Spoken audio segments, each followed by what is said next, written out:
Poltergeists, apparitions, werewolves, vampires, witches, gremlins, ghoulies, demons, goblins, ogres, or swamp creatures.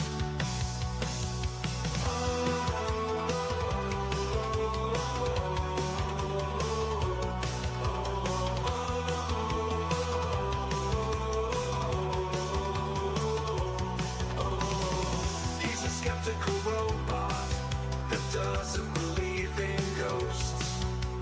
Poltergeists, apparitions, werewolves, vampires, witches, gremlins, ghoulies, demons, goblins, ogres, or swamp creatures.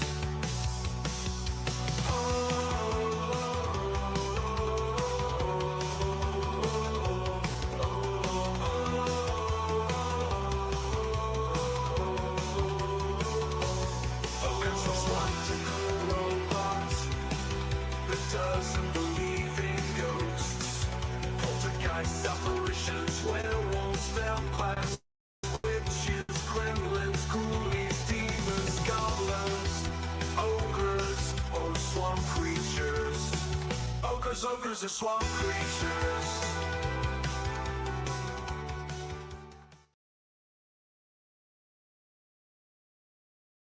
Hello. Thank you very much for joining us today. I am Luigi Greenberg, and this is Skeptical Robot, a show that is dedicated to debunking the paranormal and devoted to logic and reason, as always. With me, as always, are my co-hosts, Mr. Ekul Pineapple, and right under the wire is Corndiff. How are you guys? Howdy, sir. How are you? Glad to be here. How's it going? All right, Luigi. Yes. Merry Christmas, etc., etc. Merry hello. Christmas. How was your holidays? Yeah, okay. How were your holidays? Is that the Mm-hmm. worst? Okay. All right. Well, moving on then. With us today is a special guest. You know her as Cayley, and some might also know her as Lucy Tightbox. Wasn't sure which one to go with. But she is the... Yeah, might as well just go with both. The wonderful, the talented, the beautiful Miss Cayley. How are you today? Hold on, let's make you the center here. How are you? Oh, you pervert. Come on, put her back. Hold on, I'm actually trying to just move her. There we go. I think I know I'm what sorry. the thumbnail is going to be. I have... you're Unmute her. muted. Hello, I'm There unmuted you go. now, maybe. Hi. Yes, There you go. okay. All Great. right. Welcome. Thank you so much for having Welcome. me. How are you? I'm great. Hey, thank you. Thank you for being here. We are so excited to have you here. Let's see here. Wanted to ask you just a little bit before we get into the subject matter. Oh, first of all, how were your holidays? They were lovely. I'm excited to be doing stuff like this though. Holidays are holidays. I can do that anytime. Come on. That's how I feel. That's how I feel. Thank you very much. Yeah. So tell us a little bit about where you stand on subjects like the paranormal, ghosts, hauntings, swamp creatures. Yeah, I tend not to be a believer. I have never had any experiences. I would say you could probably call me a skeptical robot. What did I say to you? When you asked me about being on the show, I know I made Yeah. some sort of joke. I can't even remember what I said, but I just tend not to believe. I actually liked the response you gave, which was I thought like a perfect one, which was I've never experienced anything, but I'm open to hearing about it, or something like that. Yeah. Yeah, I think I mentioned James Randi also. Well, that's right. Yes, you did. Yeah. Magic That- words to my ears. Yes. That's kind of where I tend to stand. I feel like my experience with the paranormal has been far more related to what Randy was doing than to what anybody else was doing. So like I far more associate with him than I do with the Warrens. So Beautiful. Fantastic. We are probably going to have a few episodes dedicated to Mr. Randy soon, and maybe you can come back. I would love that. But so for today's topic, we are going to be talking about the Warrens again, and letting the audience know we only have, after today, we have only one more Warren case study left, and we're going to be moving on to other things, and maybe we'll even leave it up to the audience to let us or suggest maybe what topics we'll be doing next. But we started with the Amityville Haunting, if you're familiar with that, and then we moved on chronologically as best we could with their most famed cases, if you want to call them that. And then we also had one episode dedicated to taking a tour of their musty, stinky basement museum, which was a very fun episode. It's beautiful. Yes, it is probably the smelliest spirit Halloween store you're ever going to find. That's really all it was. Yeah. So for today's episode, we're going to be discussing the Snedeker Family Haunting, which is the basis for the movie A Haunting in Connecticut. Has anybody here seen that movie? When it I came have. out, Yeah, it's been a while. Yeah. I will admit I have not. And I saw the Conjuring movies. That one just didn't appeal to me. It kind of just looked silly. It kind of looked like every now and then you see a horror movie, they advertise that you just know is for teenagers and not really for adults. And that's what that one seemed like to me. But I am a little curious. Do you guys remember if in that movie they went into like any lore of the house being a funeral home? I think that they Probably wasn't even did. that memorable. I feel like they yeah. did. I will say, I think that you probably hit the nail on the head there. It is definitely, I remember it being much more teenage. It might have even been rated PG-13. It was, my memories of it were that it kind of does the same thing that all of these other movies that are based on the Warrens cases, which is, it just takes it entirely too seriously. So it's like, look at how real all of this is. And I'm like, well, but we could make an interesting movie about this where we're still skeptical, right? Absolutely. And that's the funny thing is I'm a big horror fan. So I am not opposed to horror movies at all. I love them. I even enjoy the Conjuring movies. What I don't like is the fact that they say that they're based on a true story. And I find that to be very predatory in a way, and I find the Warrens to be predatory. I think it's just not right, morally right, to say that, because it's just a lie. But we're going to go into it today. And only one more time, audience, shut up. The last case that we're going to be talking about of the Warrens is going to be one involving werewolves. Yeah, so there's that to look forward to. But today, yes, we're going to be focusing on the Snedekers. So the story, yeah, like I said, is the basis of the movie. So here's the outline. Is that in 1986, the Snedeker family moved into a rental home in Southington, Connecticut. They claimed that the house was previously a funeral home, and that the spirits of the dead haunted the house because they were angry. The spirits were angry, by the way. The spirits were angry that they were the victims of necrophilia that had been committed by the funeral home's previous employees. Wow. That Do I with don't that whatever remember you from want. the movie. The PG-13 movie that you watched. I do not remember any necrophilia. I might have liked that movie better. I mean, it would have been more interesting. It would have gotten my dollars. Yeah. Yes, we will go into that. Today's episode is going to be a little unorthodox, but from what we typically do, you'll see why in just a second here. But it has a lot of the standard, typical elements from every haunting investigated by the Warrens. And what you're going to learn is there's a theme here, Cayley, that the Warrens were not that creative. Is there They a car constantly crash? Hey, guess what? There is. Oh my God. You're right. They Psychic. reused all of their same tropes. They reused all of their same quote unquote haunting phenomena for every case that they investigated. And one of the main ones that you're going to find being in every single one they haunted or that they investigated was that there was always a demon or ghost that was trying to wreck someone's car. That's not a joke. It is in every episode. I hate and vehicles. back me up here, folks. Yeah. Back me up here, guys. Spooky four-wheeled vehicles. They are terrifying. Wait, As far as I know. did the Warrens have a car? What kind of car do the Warrens drive? A brand new one every year by the sound of it. Yeah, I mean, they must. Like, Yeah. I think they drove Cadillacs, honestly. But so yes, so what we're gonna hear is loud noises, bad odors, shaking mattresses, and demons trying to drive cars.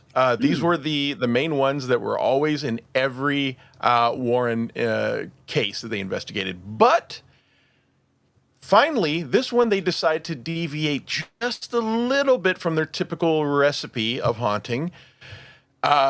They try a new formula. But what's funny is you're going to hear that you're going to, yes. But what's funny is it's not even that different, because this is the same year that they investigated the Smurl haunting, which was the previous episode that we just did. And what did that one have that was not the typical Warren case trope? Do you guys remember?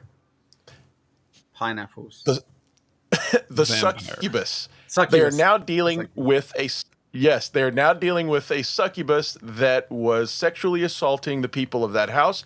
So in the same year, they now are like, oh wait, that one was good. That got us a lot of attention. Let's reuse it again. So now we have 2 succubuses in the same year that they have now encountered.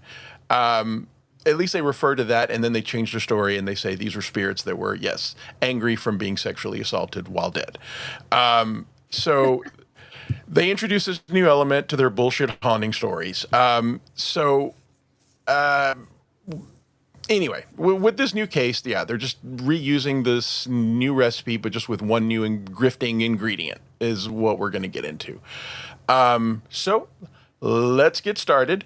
And this is going to the first thing we're going to show here is an overview of the case. And this is from someone on YouTube named, their channel is Rational Era. They're great, but I'm just going to let you guys know that this guy's voice is a little odd. So I'm actually speeding up through the video for this to get through it, because it's just a little awkward. But he does a very good case of summarizing this whole scenario, and let's get to it. Oh, hold on here. Yes. I did the breaths. Remember the breaths? Come on. Yeah. Corndiff. Everyone has forgotten their roles on the show. I did the gasp, Okay, and yes. you did the horns or something. I don't know what your thing was. Thank you very much. We got a super chat here. $5 from Looney Tunes Critic. Thank you very much. Fantastic. Warren's actually had a statue of Cayley. Oh, wait. That was Elvira. Oh, I hope I get Thank to you be very much, 70 Looney years Tunes old and Critic. coming out as a lesbian. Fingers crossed. Fingers crossed. Yeah. That is, yeah, Elvira did come out as a lesbian, didn't she? That is funny. Yeah. Like 70. That's the ripe old age. Took her a while. All right. That's So the right age to we're do gonna it. get started here, and yes. Let's see here. Okay, yeah. Already. I'm sorry, I forget what I said and what I didn't say. Rational Era. I fast forwarded a little bit. If you guys have any questions, let me know. But this is going to be the summary of the case, and then we're going to get into some interesting, fun video. This might actually be the most fun we ever have on this show. Thankfully, we have the perfect guest here. Oh, and by the way, let the audience know, yes, we did have a special guest cancel on us for an emergency. Hope everything is okay with Mr. Rocco and Mr. Tookie. But hopefully we will have them back here soon. Here we go.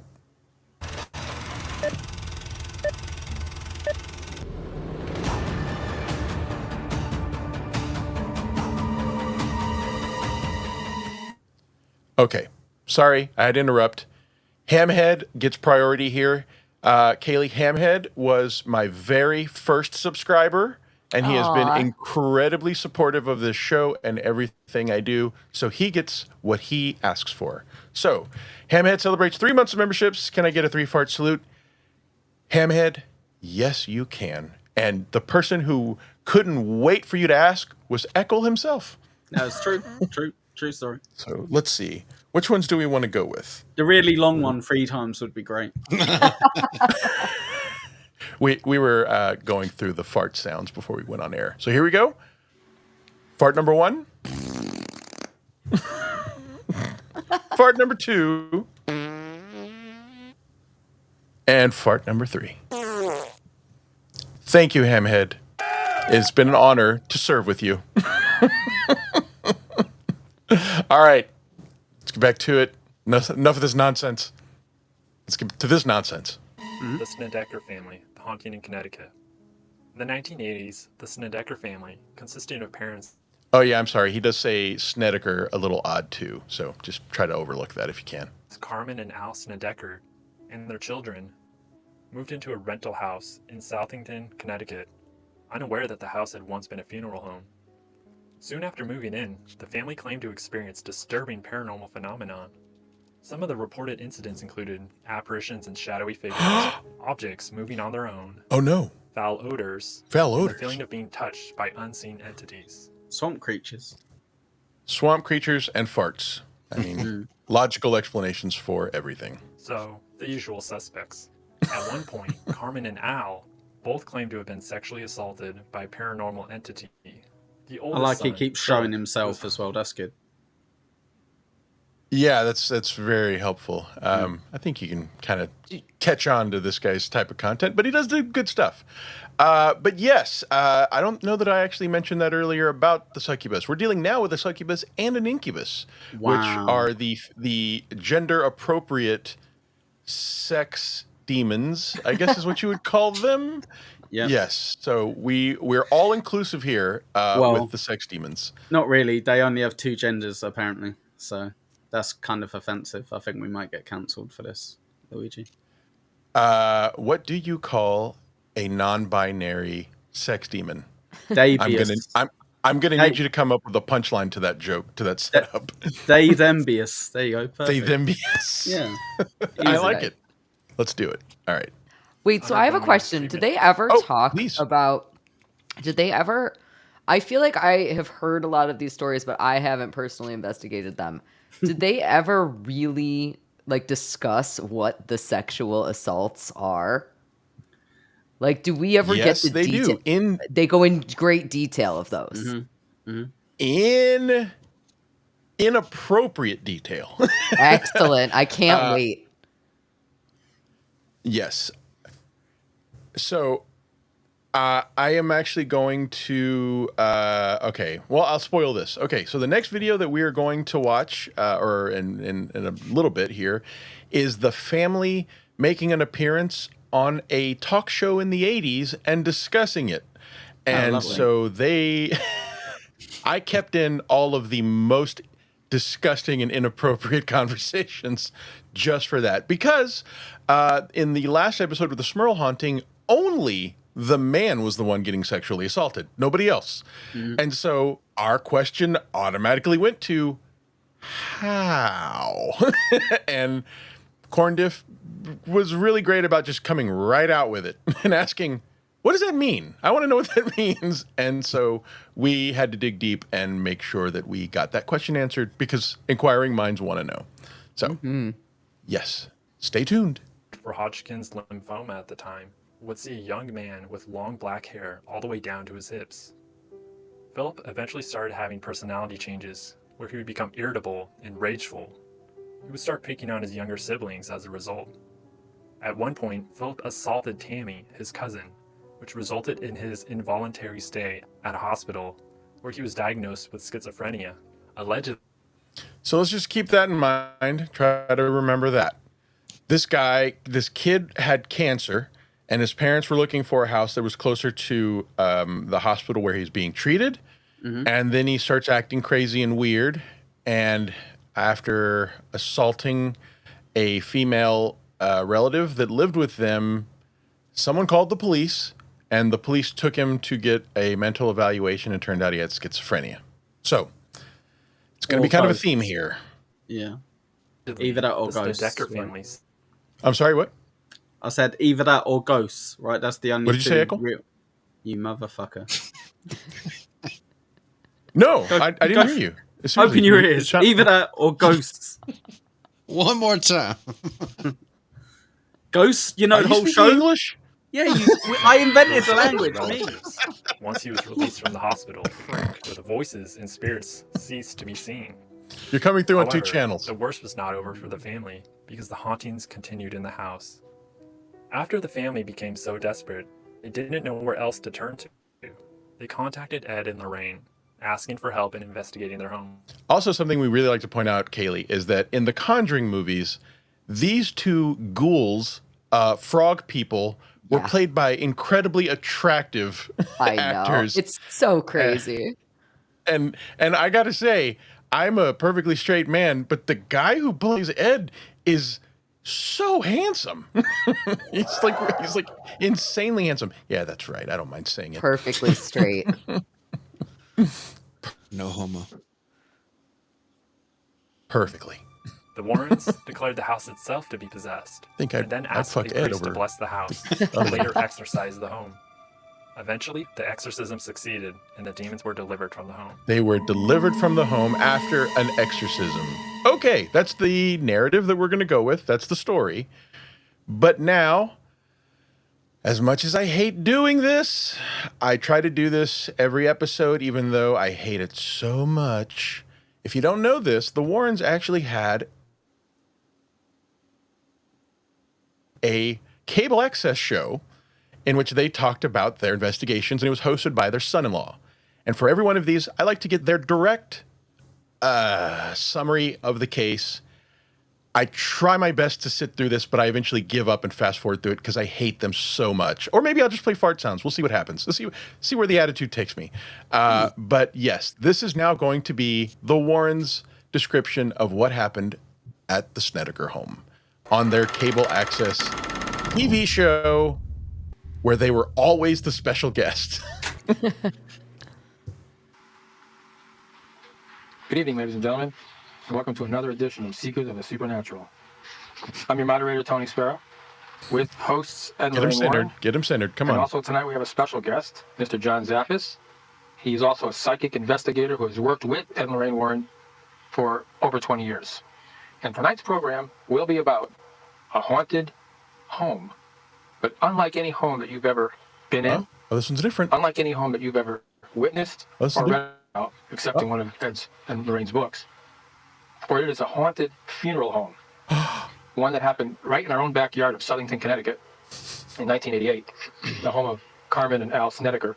It's such Now, nonsense. this home was haunted by different kinds of Legit. spirits that we'll get into. We'd like to start the program immediately off with What's going on here? He doesn't seem to know what's happening. Like, he doesn't seem to know what he's going to say or what he's going to do. And this is not the first episode. He's still alive, so I can't really say a lot. But let's just say I get the impression that it might have been snowing in the bathroom. Just my thoughts. Ed and Lorraine and also with John. 'Cause I've John's- seen that chair. So like every time that I go for a walk, that chair, there's like 10 of that chair sitting out by dumpsters. Like that is the most common chair that I've ever seen. And he feels so regal in it. Look at him. Look at it. The fingertips touching. Yeah. I'm trying my best to be a Bond villain kind of look in his eyes. Yes. Well, he looks like he looks exactly like, why can't I think of his name right now? He looks exactly like from Die Hard, the coworker that has the snow problem. No, not Alan No. Rickman. Yeah, the Coke guy. Yeah. Why The can't I coke think addict, of what the it coke addict. Yeah, he looked. I Oh, can't think of it either. Bobby. Yeah. Oh, Hans Bobby. Yeah. Hey, John. Yeah. That's what he looks like. You are right. And honestly, that might have even been what I was thinking of, why I was thinking that it was snowing in the bathroom. Because that's funny. That might have been subconscious. Now, I just thought about it. You are in New York, aren't you? I Cayley? am. Yeah. So you might be near this Connecticut Warren home office. You might have seen this real chair out on the garbage when you were out walking. So you never know. I'm far enough away, but I feel like I've seen a lot of those exact same ones. I think I'm actually closer to where I can't say it. All these families have stupid fucking last names, dude. I think I'm closer Yes, to they the do. Smurl family than I am to Smurl, the yeah. Snedeker, whatever the hell Snedeker. whatever. they are Who weird. cares? They're all stupid. They're all stupid. Oh my God, she gets the show. Oh, thank everyone in chat. Please thank Cayley. She's wonderful. She gets the show. spent, I believe he'll explain, about 9 weeks in that home, day and night. So I'd like to start it out with Ed, if I could. Ed, can you tell us about the case, how it started, how you got involved? Well, of course, we got involved through Mrs. Snedeker, who called our home and told us that she was terribly frightened, that things were occurring to them, that they were seeing ghosts, they were being physically hurt, even attacked sexually. And when she told me that it was a funeral home, I suspected that what they call necrophilia, which would be an abuse of a dead body, occurred. Let's be clear. It is not abuse of a dead body. Abuse of a dead body kind of means you didn't give it the right place to decompose. Necrophilia specifically means sexual contact with a dead body. So, Out of all the things that he said, Luigi, that's the least stupid thing he said, though. So let's give him a tiny bit of credit. That's out of all these stories, that's not the one to pick apart. that's fair. And for that, you get this. You're welcome. Now, in this particular funeral home, we don't feel that it was the undertakers that did this. You have itinerant embalmers from time to time who will help out these people. We think it was one of them. But what happened was that about Okay, all right. Now, Ekul was right. That was the least stupid thing he said. But then he went right back to saying something stupid. He went right back to saying stupid, where he's saying now, here's who we think did it. When we have no idea when any of this occurred. We don't know. There's obviously no way to tell. And he definitely didn't send out some sort of survey asking people, did you rape a dead body? So he's sitting here saying, I don't think it was the employees. We think it was maybe a couple of homeless people that the funeral home hired to fill in some of the gaps of funeral house funeral house responsibilities. Yeah. Luigi, that's literally what they did, apparently. They filled in a few holes. Yeah. Oh yeah, baby. And I think we might have to report Star Chunkster for that comment that he put in chat. I'm not too sure. I think morally we have to report him to someone. I'm not too sure. It's yes, you're right. I like that. It's not abusive. You can't say no. He's kind of right. No, he's not right. Yes, I know. I'm kidding. Well, it's a dead body. What holes were they filling in? All right. I'm giving up way too much of my A material. All right, I'm kidding. body All was right. abused, or maybe more than one. And we know that this can bring about terrible phenomena and hauntings in such a house. It seems that this lady, Mrs. Snedeker, lived up north, northern New York. She had a young son. I think he was around 15 years old. He had cancer, and she wanted to get him closer to New Haven, Hartford area. So she brought the boy down here, and he went into the hospital, but it was very hard for them to drive over 100 miles every time they had to bring the boy back and forth. So she looked for a rent, and she came across this house one day. She could see builders in there. They were loading lumber, taking things out, fixing it all up. She had no idea that this was a funeral home at one time. And she walked in, and she asked the workers there if it was going to be a rent, and they said yes. She asked who owned it, and she called the owner, and she told him that she would like to rent it. Well, he never told her that it was a funeral home. And down in the basement, on the bottom floor, the instruments they used for embalming, the embalming table, the chain hoist, everything was still there. But there was lumber all over the stairs, so Mrs. Snedeker couldn't get down those stairs to see what was down there. Okay. They didn't. I will admit, as much of a skeptic as I am, if I were to find a chain corpse hoist, as he calls it, in my house, I might be a little creeped out as well. Yeah. I don't know if that has anything to do with ghosts or sex with ghosts, but it would creep me out.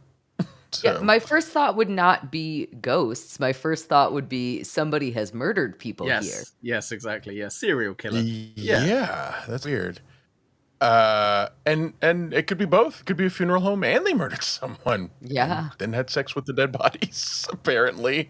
Let's see. just told her that everything would be cleared up by the time she moved in, and they could live down there. There was also what they called the sales coffin room, where they put the caskets. The son actually slept down there, not knowing that this was a coffin display room. And he started complaining that he would see ghosts. And the mother and father felt that, he was either hallucinating, imagining, or something. But by this time, they had discovered Glad to have you, the Dead fact that it was a funeral home. The tables were still there. All the instruments were there. The chain hoist was there. And of course, when they confronted the landlord, he said, well, there's nothing to worry about. I mean, it's not a funeral home anymore. Mm-hmm. But I feel like that's not really what a human person would say.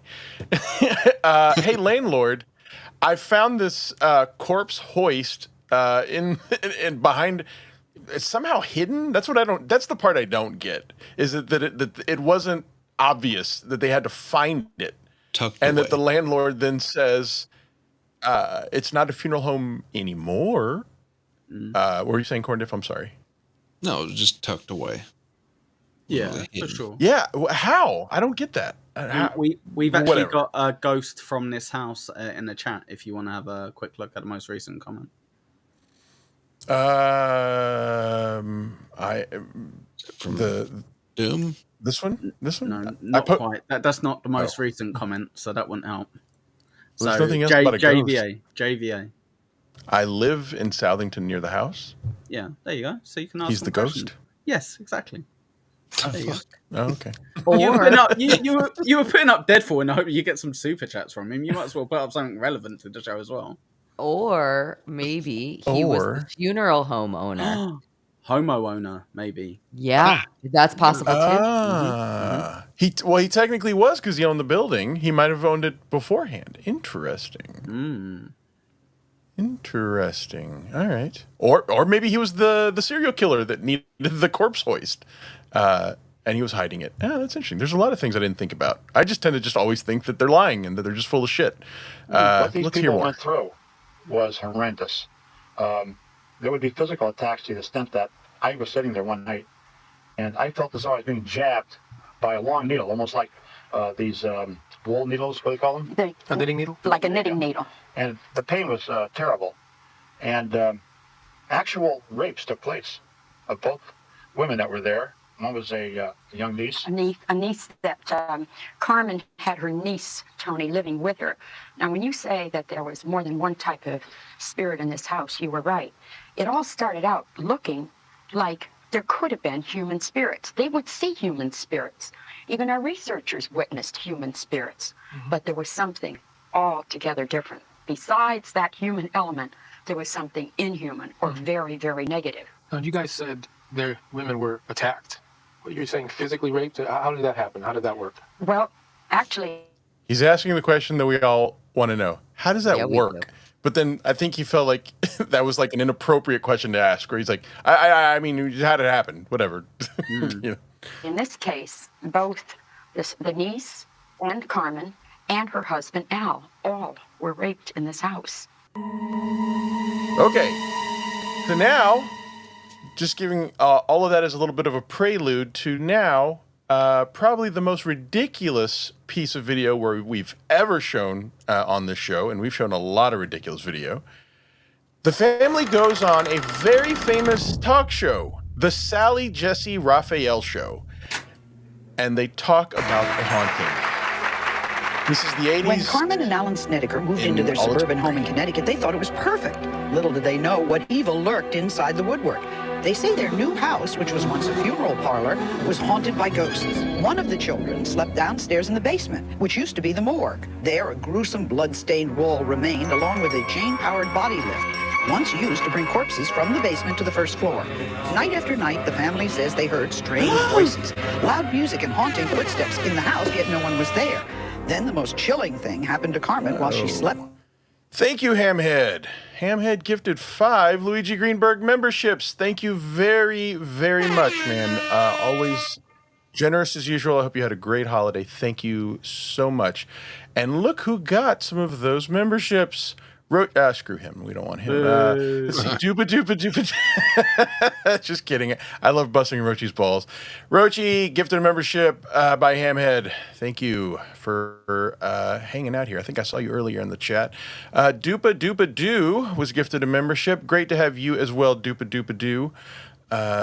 Very, very great chatter last night on our show on the Jesus Twins.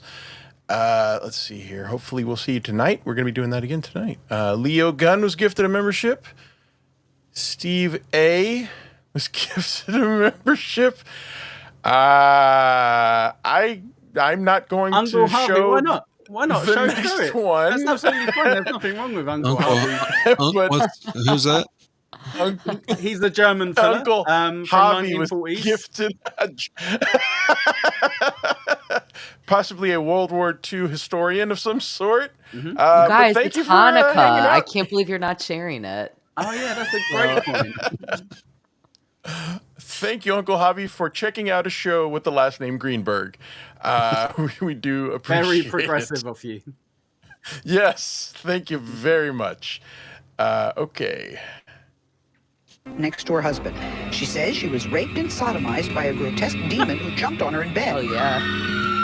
The Snedekers tried to get help from their neighbors and even the police, but no one seemed to listen. Finally, in a desperate cry for help, they found real-life Ghostbusters who advised them to move out immediately. The Snedekers say they've never been back since.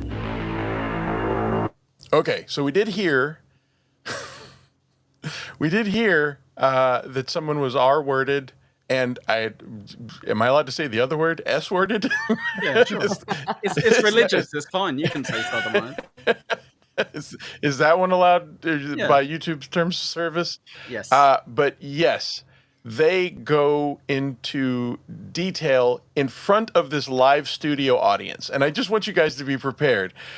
It's ridiculous, but yes, they talk about it in detail. But I guess it answers the questions we all want to know. So here we go. You're S-worded. probably saying to yourself about now, well, this story sounds crazy. But my guest today insists it's true. Meet Al and Carmen Snedeker. They are here with their son, Michael, and their niece, Kelly. Later in the show, we'll talk with neighbors, including one who now lives in the very same house the Snedekers claim is haunted. He says that Al and Carmen are making up the story. Carmen, we're going to start with you. You moved into this house in the first place because your son, Stephen, was in the middle of receiving treatments for cancer. Now, do we notice that Stephen is not there with them? Was he not? I thought he was Is he that dead? lad to the right. The son that they had was named Michael. Right. Stephen is not there. Stephen is not dead. But let's see where Stephen might be. A local hospital. And the house you moved into was a former funeral parlor. So I saw the upstairs apartment. I didn't realize Yeah, I'm sorry. I should say that. He beat cancer, but was a piece of it shit. was a funeral home.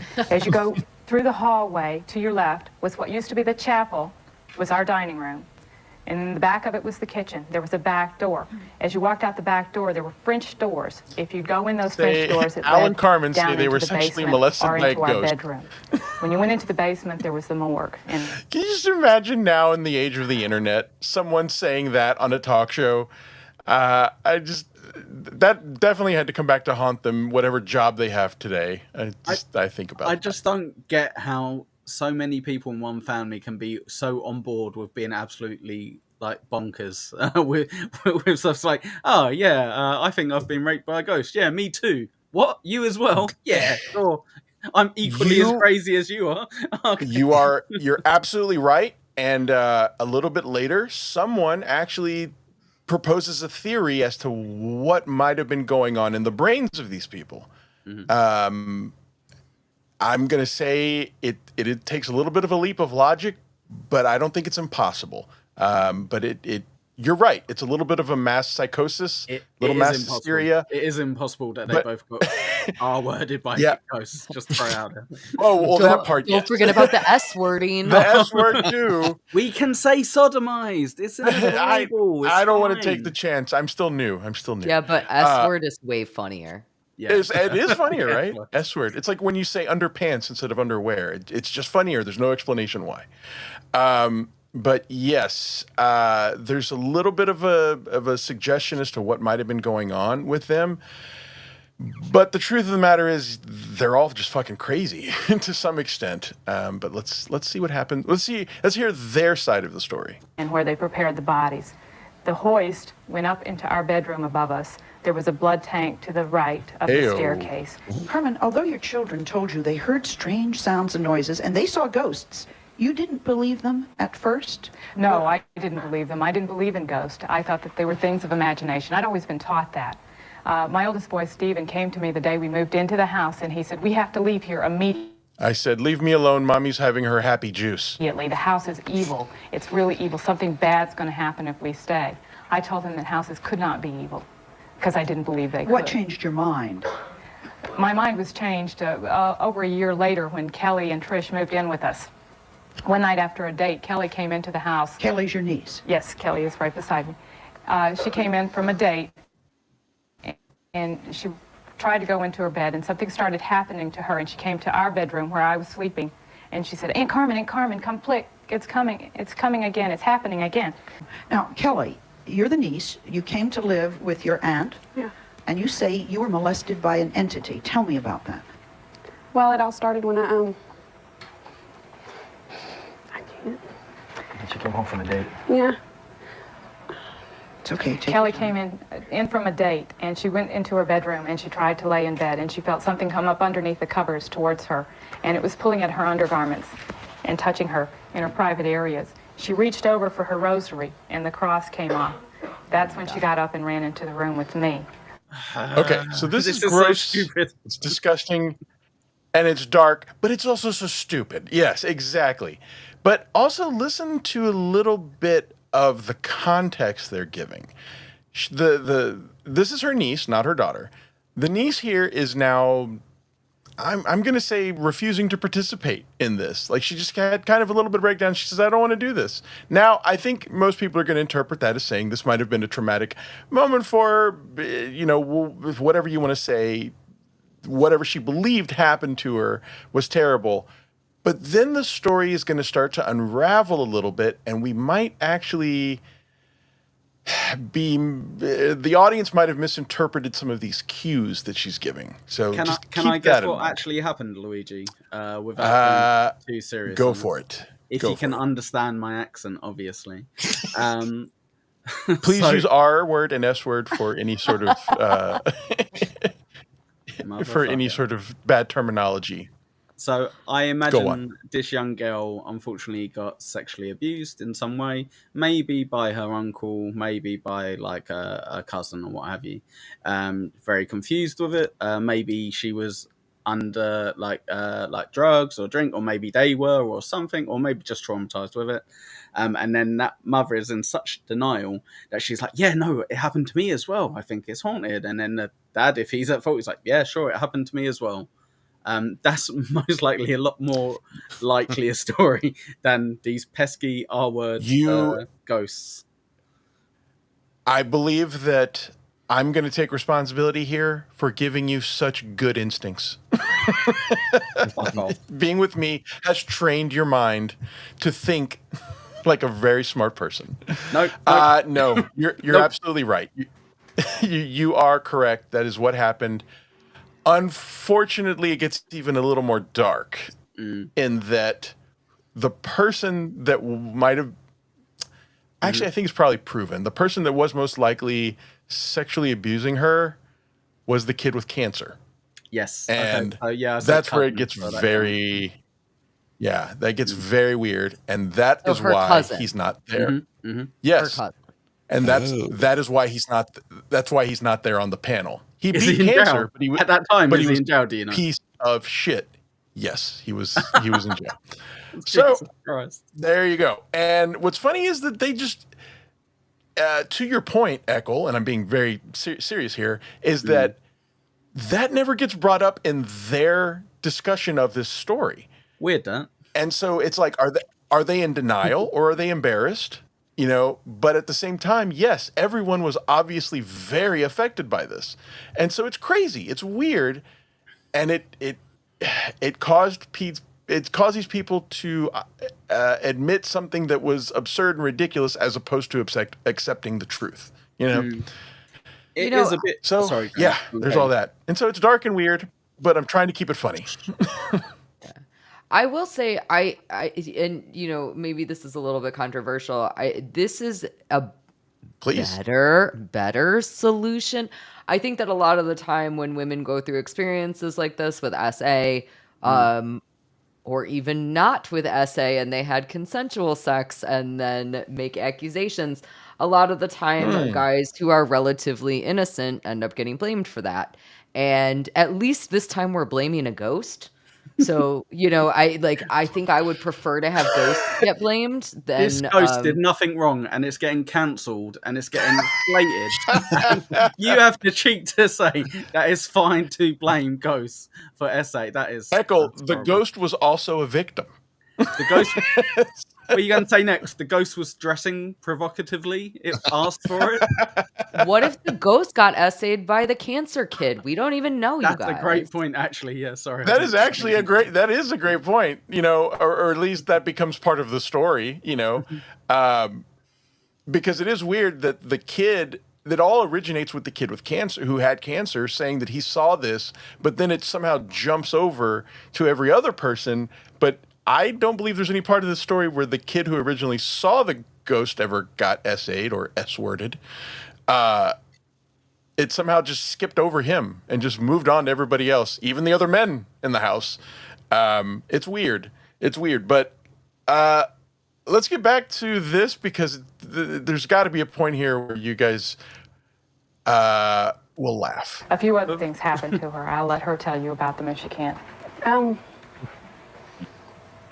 The covers would be pulling off the bed. There would be voices, a lot of scratching on the walls. The bed didn't always do it. It did it more in Aunt Carm's room than anywhere, but it would, The bed didn't always move. like, breathe, kind of like. Kelly, what did the operation look like? Did it? It did you see didn't have full a form. person? It was just a black mass. Just a black Yeah. mass. Was there a hand? You said you felt something. I felt it. You couldn't see it. I couldn't see it because it was behind me, but it was like a huge.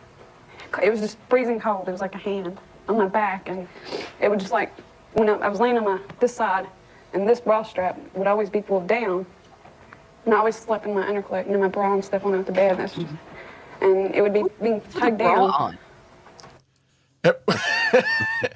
It also seems the way she's saying this. Yes, I mean, yes, she is, but that's the issue with this. Yeah. Yes, it is. But her story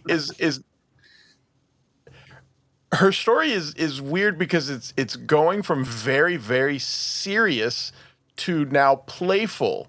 Like she starts off by saying this horrible thing, no, of course we don't believe it, but a horrible act, and now she's saying it was removing my bra strap and I put it back on and it would pull it off again. That's not, like, I don't know. I see that as something kind of comical and playful, but not necessarily trying to assault her or hurt her the way that she originally started the story. If not that it's right or anything. I'm not trying to say that. I'm just trying to just say that the severity of what she's saying is starting to lose its impact, or at least lose some steam. It's weird. It's weird. Am I wrong? Am I wrong about that? The bra strap thing, I will say, as a woman who wears bras, like, if you have one bra strap that's just constantly falling off, then that bra strap is always just going to constantly be falling off. So, like, from a practical standpoint, if I have a bra strap that just for some reason is looser than the other one, or if I have a shoulder that's, like, misproportioned, that the strap is always going to fall off. So, like, that is the most logical thing in the whole world. That's insane. She's insane. That's been my experience with bras. But it says here, Gummy Chainsaw, did the ghost grab her boobs? See, I'm struggling.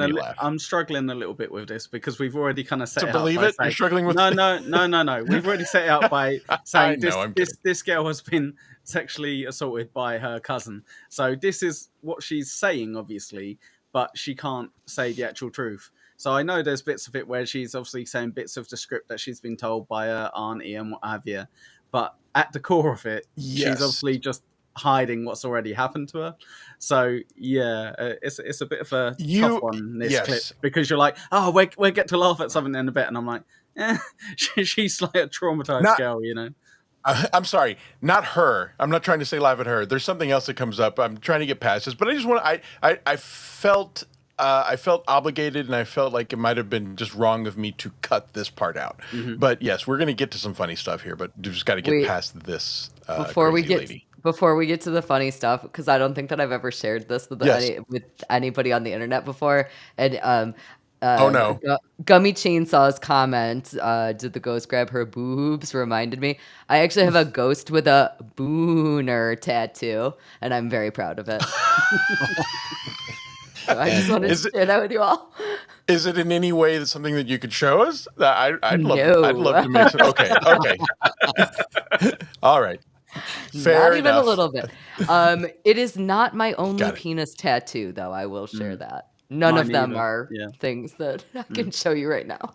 You have multiple penis tattoos. Now, color me intrigued. Yes, I think I have four. That's a good number. I like to intimidate men. It's very important to me. And they're in not easily Accessible places. Yeah. accessible places. That's a good way of saying it. That's interesting. I'm very interested. And you pull it back up. Oh my God. Okay, now I'm sitting here thinking about it. We have to have some kind of promotion for the first skeptical robot tattoo. Yeah, don't worry about that just When yet. you're laying on that side, that just doesn't happen. I got up to get the rosary, and I laid back down in bed. Be supportive. And when I did that, I was holding the rosary in my hand, and it was like something was, trying to open my hand up. And it would. Okay, hold on. I'm sorry. I have to address this. Mars, Dan Aykroyd claims he has some ghost action. Excuse me. Who are you going to call? Not too long ago, my wife. What? What? What? Huh? You can't understand me. I speak a different language. Carry on. Okay.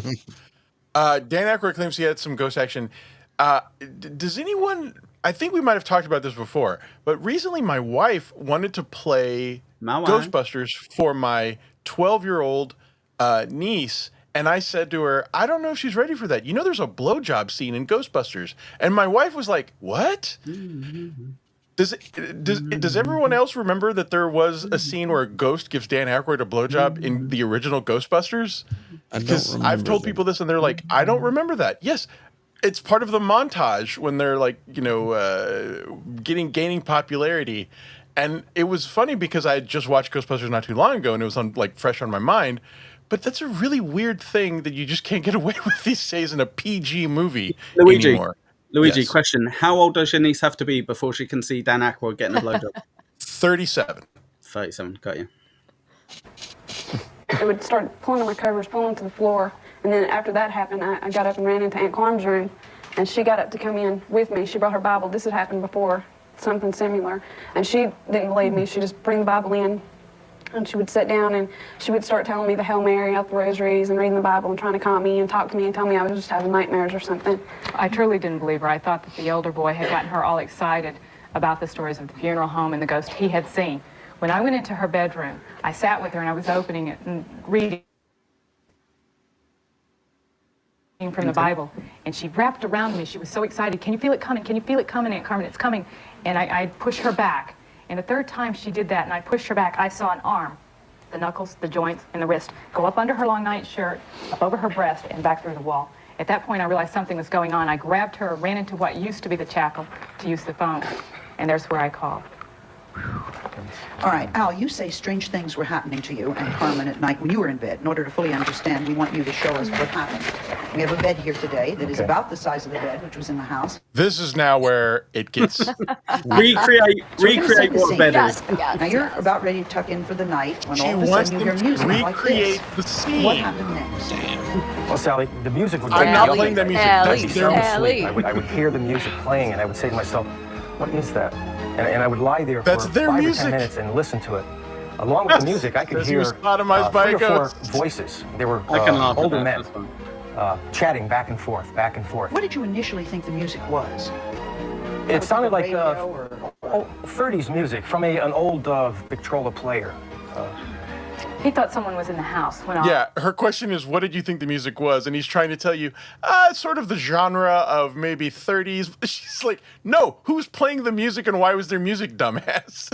The wife just steps in. I think that was a really underrated moment. all of there. this was going on. And I used to get up every night, go down the stairs. First couple of times I would just go down and start looking. But each time I went down, I started getting more and more nervous and afraid for some reason. I started bringing a baseball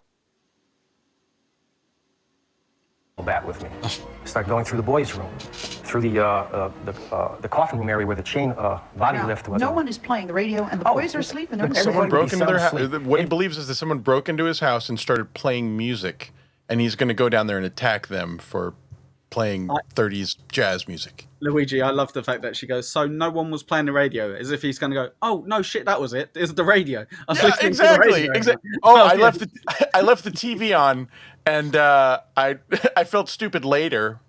It got to the point where I got so afraid when I was going down there, I started bringing a gun with me. And one night I woke Carmen up. I said, Carmen, I said... a gun to shoot somebody who broke into their house and played music. Mm-hmm. Sounds fun. I got to stop doing this. I'm afraid I'm going to shoot one of our children. He was really afraid that one of the kids would be standing up in the room when he'd go around the corner, and he would fire because he was so frightened himself. And he'd come back up and to get into bed. Now, wait, I don't remember. Did she say he fired the gun? Yep, she sure just did. Yes. What, he actually shot it? I missed that. That's what she just... I didn't catch it the first... When I was reviewing this, she literally just said he fired the gun because he was afraid. Holy... okay. They're not getting their actually security really deposit adds back. a lot of color. Oh, yeah, it's rented. What an idiot. Yes. Wow. He fired the gun. So there's a total of 4 children in this house. And he's walking around carrying a gun, and it goes off as he shot an imaginary cloud of smoke that was playing music in there.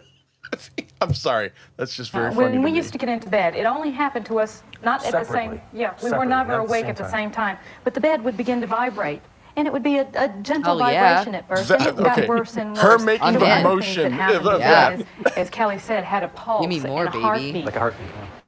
And then we got a coin-operated system to keep it going. So, yeah, is there a box on the side of that bed where they keep putting quarters on it? You know?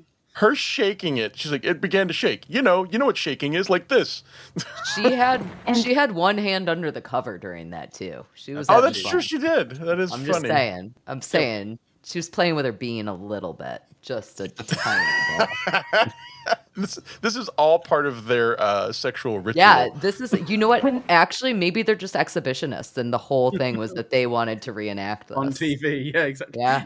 I could imagine actually. They're like, "Well, you put the TV on the stage." They're like, "Why?" Well, we need to show you what lying in a bed looks like. Obviously.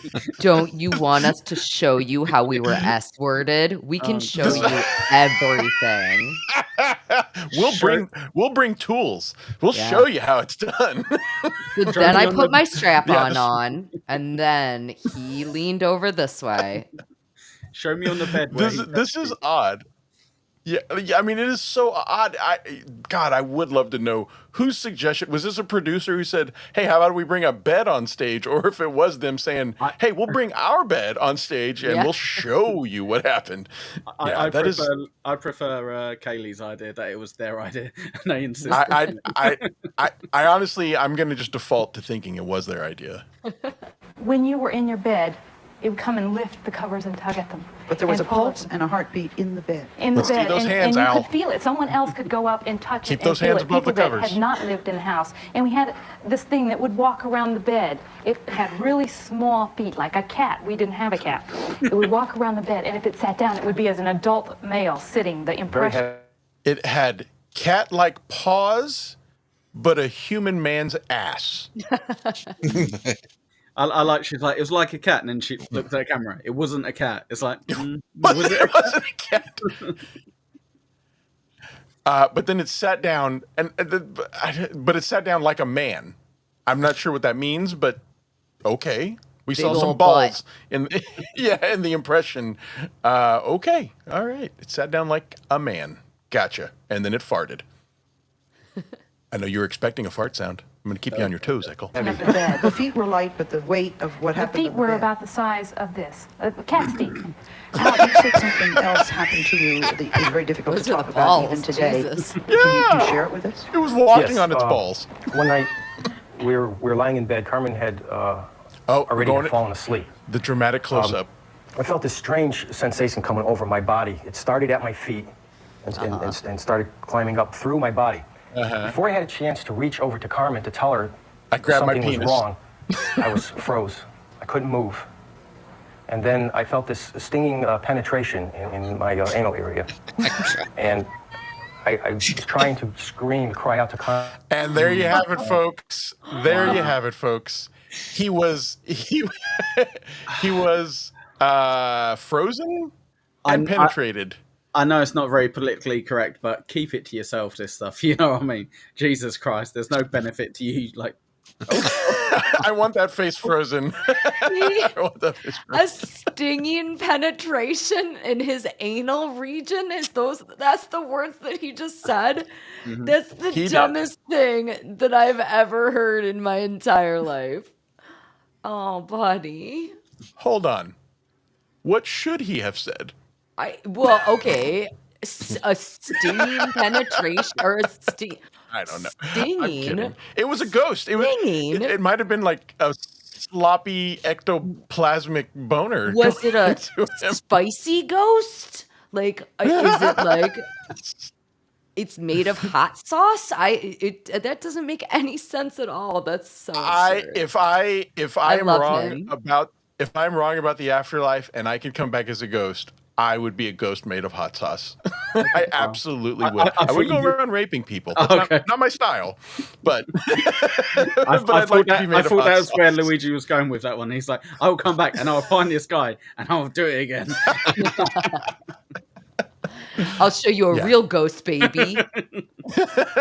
You want stinging. Taste my habanero. I don't know. Sensation coming over my body. It started at my feet and started climbing up through my body.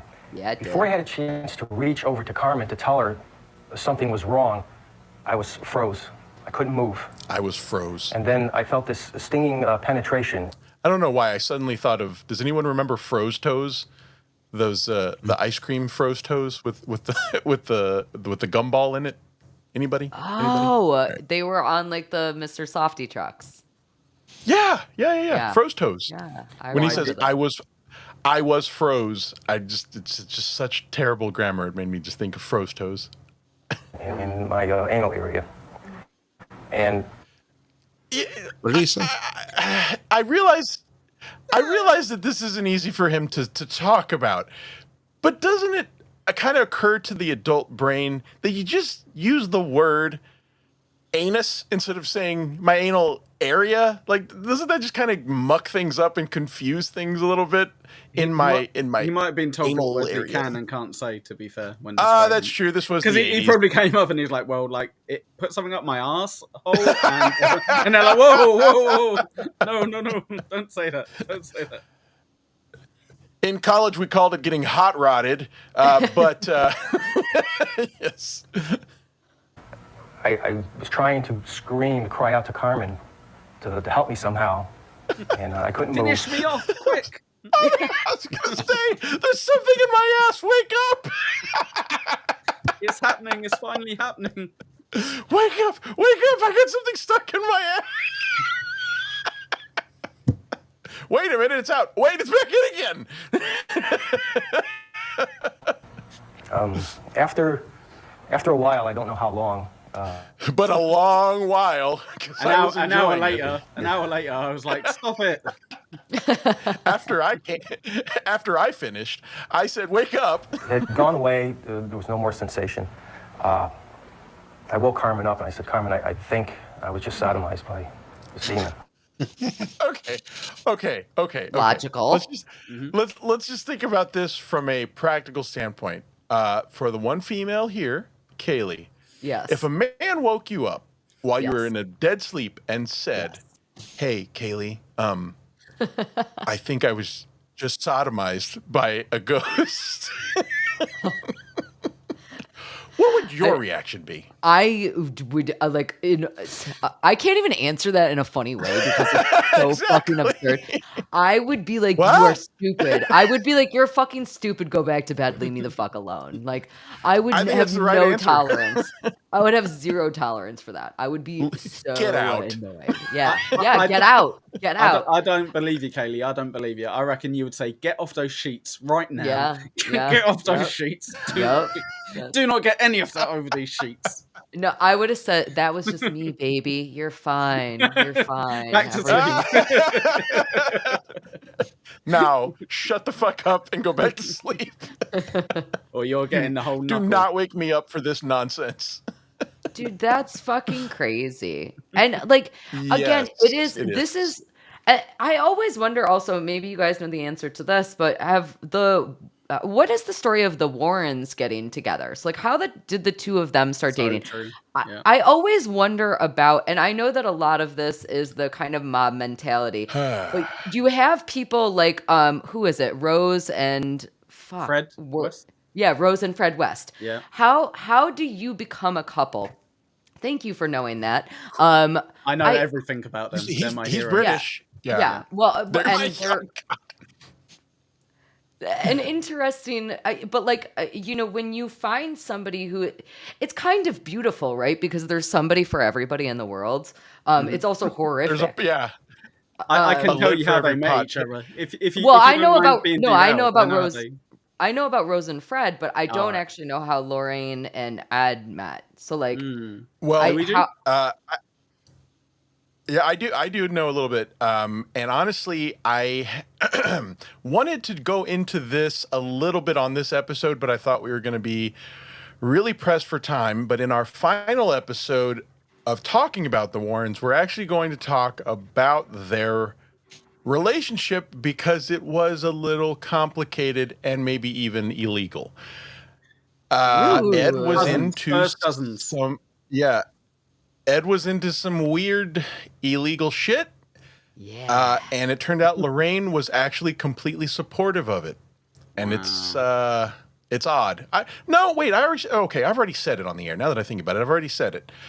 Ed dated a 15-year-old girl and she moved into their house, and Lorraine was very supportive and even allowed her, she was Ed's assistant. And Lorraine was just fine with it. And apparently Ed would spend one night with Lorraine, one night with the 15-year-old girl. Her name was Julie. What was it? Something. Her last name was Penny, Penny. But she was believe in ghosts? You know what's funny? Okay. There's actually one very comical part of the story, and that Ed made several appearances on TV. I mean, if you want to call it TV, it was his cable access show, in which he specifically said that he got photographs of a ghost in a graveyard from. It was a picture of a urban legend of a ghost that walked around this graveyard in upstate New York. I think it was.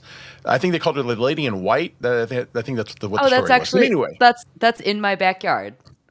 Oh, okay, fantastic. That's literally, I live in Rochester. That story's from Rochester.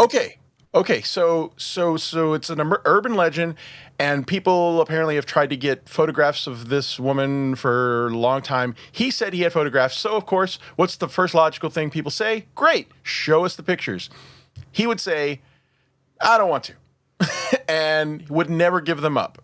Well, it turns out the reason he wouldn't give them up was because he had the real change of heart because he faked them, because he got his 15-year-old assistant to put on a sheet and walk through a graveyard at 3 o'clock in the morning while he took pictures from very far away. And so all of that to simply say, I don't know if she believed in ghosts, because I'm going to say that if she had to fake these photographs, she didn't. But she was willing to play the game, which also lends the logical mind to think that everyone was playing this game. So what was the weird thing about him and that 15-year-old girl? The weird thing was he didn't like to pull out. He got her pregnant. And she had to have an abortion. And apparently back then, if you were a young person getting an abortion, you got arrested. She got arrested. Wow. And long story, fast forward to today, part of the contract that Lorraine signed with Warner Brothers for the Conjuring movies, her lawyer demanded that there can be no extramarital affairs discussed in the Conjuring movies to protect Ed's reputation. So there you go. There's a little bit of backstory on the two of them, Cayley, and you were absolutely right. They were some weird fucking creeps. So I think that's really weird, Luigi. You should never ever have sex with someone you work with. That's disturbing. Yeah. That was Don't shit really- where you eat. Exactly. That's my issue that I have with that story. You're asking how they met. Ed worked at a movie theater. Sure. Yeah, that is true. I'm sorry. She did ask where they met, but I thought my story was better. It was more interesting. Well, but I mean, You're right. The point of the question, I think you got to my end game. My end game was, so how do couples like this all just start supporting each other? So the same thing with this couple. I'm sorry, I can't say their stupid last name, Snedeker, Snedeker, whatever. yeah, it is weird. I hate it.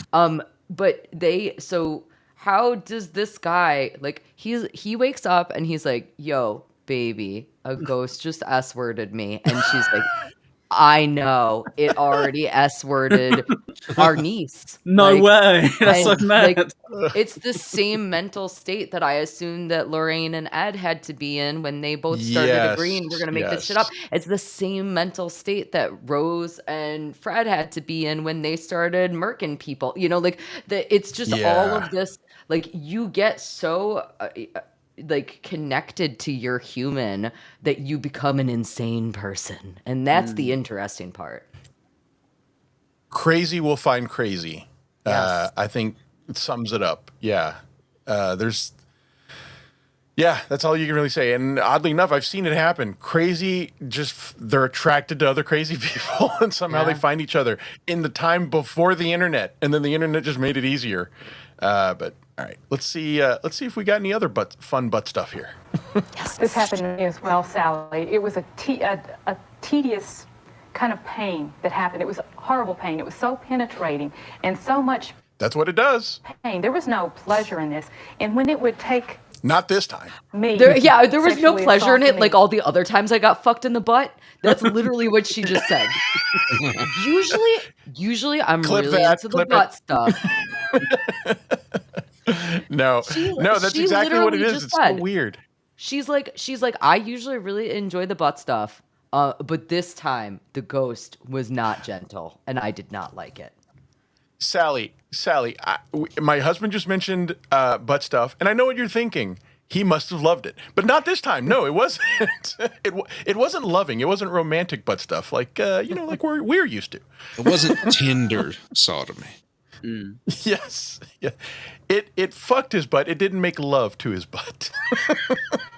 Stinging. What a fucking idiot. Oh my God. All this butt talk and not a single fart noise. I'm proud of you, Luigi. You've done good. You see, that's the thing. You got to keep the audience on their toes. I've been tempted. The finger has hovered over the button a few times, but I was like, no. Let them wait. They're expecting it too much now. No, we're having a serious conversation about this man and wife being sodomized by ghosts. We can't interrupt it with silly little butt noises. We're not going to just throw our nonsense into this very serious conversation. Come on now. It's 1738. Her haircut says, "I love butt stuff." It does say that. That is, it is just. What an odd thing to say. I'm sorry. It wasn't loving, but then she uses the word penetrating. Yeah, we know how things work. We're adults here. She goes, it was a very penetrating. Oh yeah. That's what he said. Thank you. Do you know what I just realized? If this was popular now, so like obviously a lot of the stuff with Lorraine and Ed was happening in the 80s, and I know that people still make claims like this, but like this was very popular in the 80s, early 90s. If this was happening now, Carmen would have a fucking OF, and we would all get to see her butthole and judge if she had in fact been escorted by a ghost. Yeah. And I just would like us all to imagine what her OF would look like, because I guarantee she would be like, you can see right here that I've been very, very stretched out, and that was because of Ghost. Cayley, I hate to break this to you, but we were going to show at the end there is actually her OnlyFans from now. She's a good 30 years older, but she still does that. So you kind of ruin a treat. But yeah, all right. She appeals to a certain part of the a certain part of the audience. You know, it's funny. We've joked. I think it was on the show. We talked about creating a Skeptical Robot OnlyFans account just to do stupid things on it that we can't do on YouTube. This might really be the sign we needed.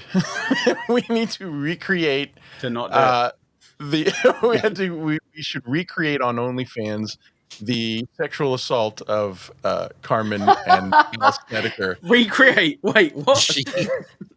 It's no longer porn. It's not porn parodies anymore. It's ghost S-word parodies. Yeah. Ghosts, yes, ghost. Oh wait, hold on, man. I need to write this down. This is gold. It's no, ghost. No, it's not gold. Not whatsoever. Please do. I'm kidding. Wait, but do it. I would subscribe. I'm just saying. If someone were to do if someone were to do it for me, I'd promote it. But I'm not putting my effort into it. Right. I've actually already gone on Xamps there, and there is a subsection for ghost SA. So we're already there. Don't worry about it. Are you serious? That's no, funny. No. I know you're not. I know you're not serious. I was playing along. That's so much. It's called yes and. I was improvising. I didn't think you were real, but I was going to look later. It was laughing with such pleasure. It enjoyed what it was doing to me, and I was. Well, oh wait, hold on. I'm sorry. I definitely have to go back on that. And I couldn't move. After a while, I don't know how long. It had gone away. There was no more sensation. I woke up my eyes, and I think I was just sodomized by this demon. This happened to me as well, Sally. It was a tedious kind of pain that happened. It was horrible pain. It was so penetrating and so much pain. There was no pleasure in this. And when it would take me, sexually assault me, it would laugh it with such pleasure. I think she protests too much what it was doing to me, and I was so terrified I couldn't move. It was the most crippling. So let's imagine, Ekul, you're good. Let's imagine you're getting fucked in the butt. Good. Yes, yeah. And imagine. While you're getting fucked in the butt, someone behind you is going. I go, Luigi, stop fucking laughing at everything, mate. Come on. It's so funny when you see someone try so hard to grift and lie and tell a story and then lose the momentum that they've gained or lose the credibility they've gained. There was probably a big chunk of this audience watching this and being like, you know, I can't say that I know what they experienced. Maybe they did experience something like this. That's great. Wait, no, she's talking about getting fucked in the butt by a ghost, and the ghost is okay. No, I'm out. I'm done. Well, I can't speak for everyone, but I feel like this probably lost the audience. Well, Luigi, the problem is, obviously, I'm a massive skeptic in general, but I guess if you went to this and you went, right, so there's a wife, a husband, and a niece all saying the same thing about this place, you'd be like, that's a bit insane. Like, I get maybe like one person saying it, or maybe like a couple. Right. Like, there's like 3 different people from the same family all saying the same. That's a bit insane. And then you hear this and you're like, okay, no, yeah, they're all just lying or crazy. That's fine. Don't worry. Just as expected. Yeah. I guess same destination, different road. You know, it's exactly what I'm saying is that she's losing the momentum of trying to convince this audience. And you're right about protesting too much. She's giving way too many details of the story happily. Like she's literally like it looks like she is enjoying telling the story, which is not what a traumatized person would really be doing. Yeah. And so there's just a lot of holes to this, not to mention the holes in the story we're going to hear a little bit later. Well, sorry, go. I was going to say the other thing that I have a question for you guys. Okay. I think that most dudes are into the butt stuff. And I think that a fair number of dudes have done the butt stuff with a girl, right? Like, I think that they like to put their penises in the butts. I cannot ever imagine a time that penises and butts. I don't know why that's funny. It just a man, be him ghost or human, let's assume ghosts are real, a man, ghost or human, I don't think that he's doing the butt stuff and he's like cackling in laughter. Like he's not like, yeah, ha, ha, ha, ha. Like, that's not what you do when your dick is in a butt. Right? Good point. Like, correct me if I'm wrong. Can we vouch that? Luigi, comment. There has been a time where my penis was in a butt, and I said, "You're never gonna believe where my penis is." But that's just me. I can't speak for everyone. I just think it's irregular that would be a guy's reaction. Of course it is. No, I know what you're saying. I'm trying to make fun of it. I do notice as well, we've got the one person who has actually most likely essayed off screen after like 30 seconds. They've just got rid of her. And then they've got these two absolute mental patients on the bed going through it. Yeah. I think the only way that they're not lying is if their son, the cancer patient, was going into their room, sticking his finger up their butt whilst they're asleep and laughing. I think that's the only way they're remotely telling the truth. Yep. In a anesthesia haze, he stuck his finger in his butt, and they caught him, and they just couldn't admit that it was their son doing this. And he just looks at him real close, and he goes, "I'm a ghost." Yeah. Go back to sleep. That would be scary. That would be scary to be fair. No, and to give some credibility to what Cayley was saying earlier, yes, I have to imagine that there isn't a guy out there that would be going while having sex with a woman's butt, making love to it. There's probably a few, to be fair. That Okay, well, not if he's getting his rocks off, and I assume that the ghost's motive is to get his rocks off. Of course, right? Like, it's funny. Yes, I don't know what a ghost motive is. Does it have like a tension blue ball buildup? I don't know. I don't know. I don't know. But you're probably right. You're probably right. The ghost is probably just trying to.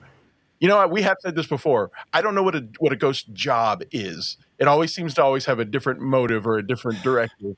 But I'm guessing it's trying. Don't have jobs. Come on, Luigi. They retired when they died. Come on, keep up. Victimize these people in sort of a prison way of just being top dog and just, causing chaos or whatever. At least that's the story I'm guessing that the Warrens are going to go with. But you're right. If it's being serious and trying to victimize them, it's not going to be laughing while it's doing it, Yeah. Seems illogical. But, I am going to be tempted to laugh next time I'm. Whoa. you hear that, Mrs. Greenberg? You've got a few chuckles coming up.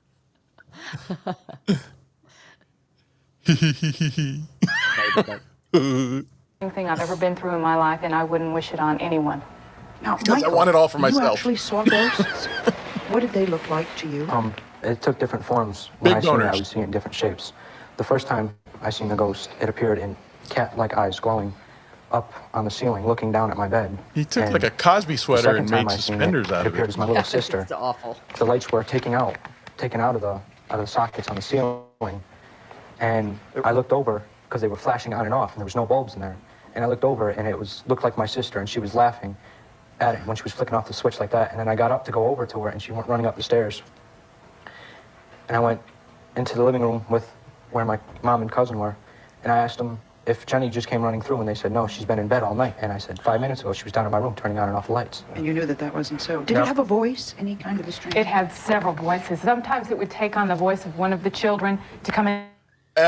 Carmen.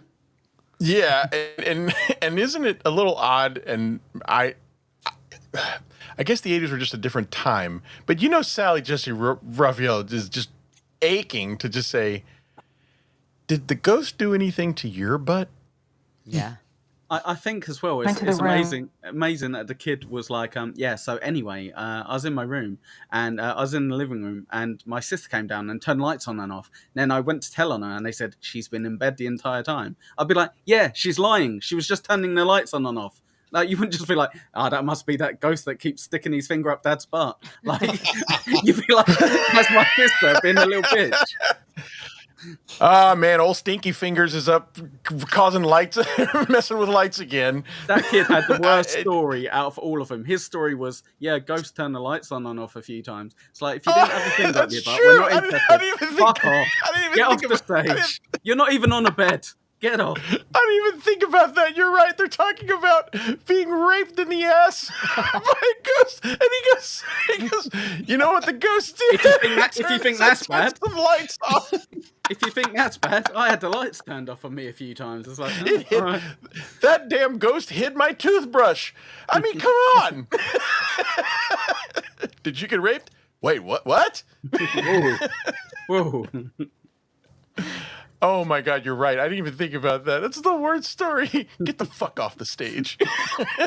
And it would say, "Mommy, Mommy," and it would be the sweet voice of your child. And you turn, and there would be this dark presence of a smoke figure just standing there laughing at you.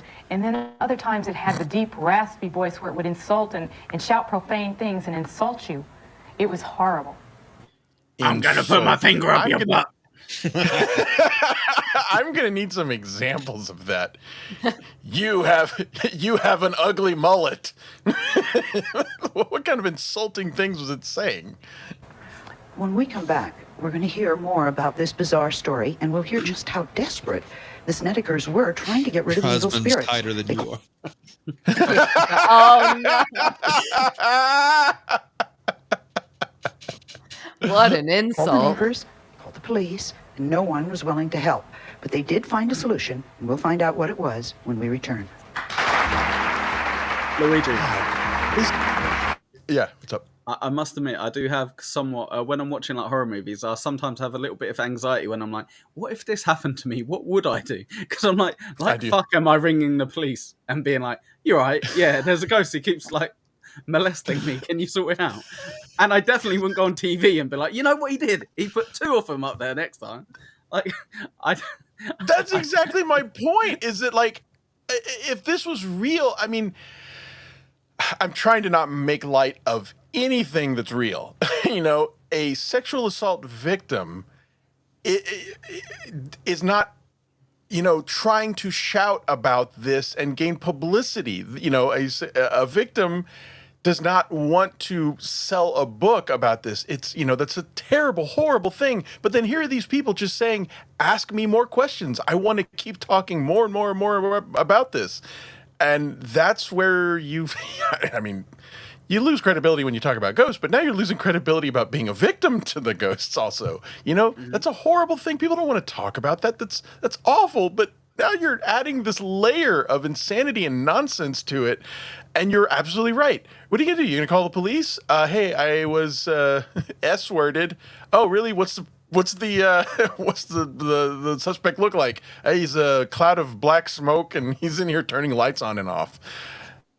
Oh my God. It's so stupid. And like, what's so weird about it also, and why I find this stuff predatory, is that like, to some extent, this is kind of, what's the word I'm looking for? It's desensitizing people to be sympathetic when they hear real stories. Yeah. And that's something that I really, really find take offense with. It's like, okay, you're lying, you're grifting.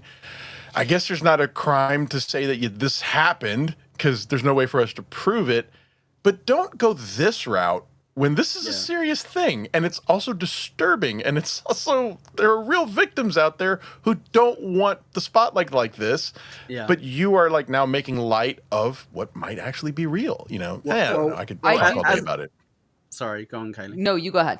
I was just going to say, as a white male, white straight male, I should say, despite the rumours, I do feel like it is my place to say that you shouldn't be making comments about sexual assault and stuff like that, especially when it comes to like going on TV. I know it's back in the 80s and whatever, but I'm 100% with you. I felt uncomfortable the whole way through. I'm kind of like, like there's people who go through it, like a lot of people that go through it. And you're just like, you just got someone on TV being like, yeah, it happened to me. It was a ghost and blah blah, and you're like, for fuck's sake, you know, really, Really? Do I now have to have this? Well, I guess you could turn channel over. So yeah. I think, and you mentioned the word predatory a couple of times, Luigi. I think that one of the big problems that I have with the Warrens is that one of the ways that I believe that they were predatory, and this is a guess on my part, you guys might know the actual answer to this, but I believe that the reason that all of these people are telling these stories on Sally Jesse Raphael and wherever else they're telling them and why they're selling books is because I think that the Warrens at some point sat down with them and said, listen, you had this horrible situation happen to you, and now you need to move, which means you need money. Yeah. And so let's monetize this situation. And that, I think, is the most fucked up thing that the Warrens likely did. And again, that's conjecture on my part. But I feel like...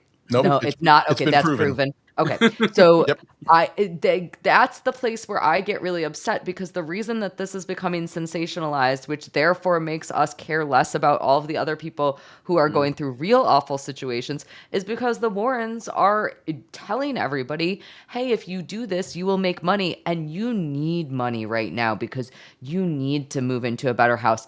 And not only should your new house not be ghost infested, but it should be the most gorgeous house you can possibly imagine. Let's get you the house with the 50-foot ceilings and the, whatever the fuck. Like, ugh. Yeah.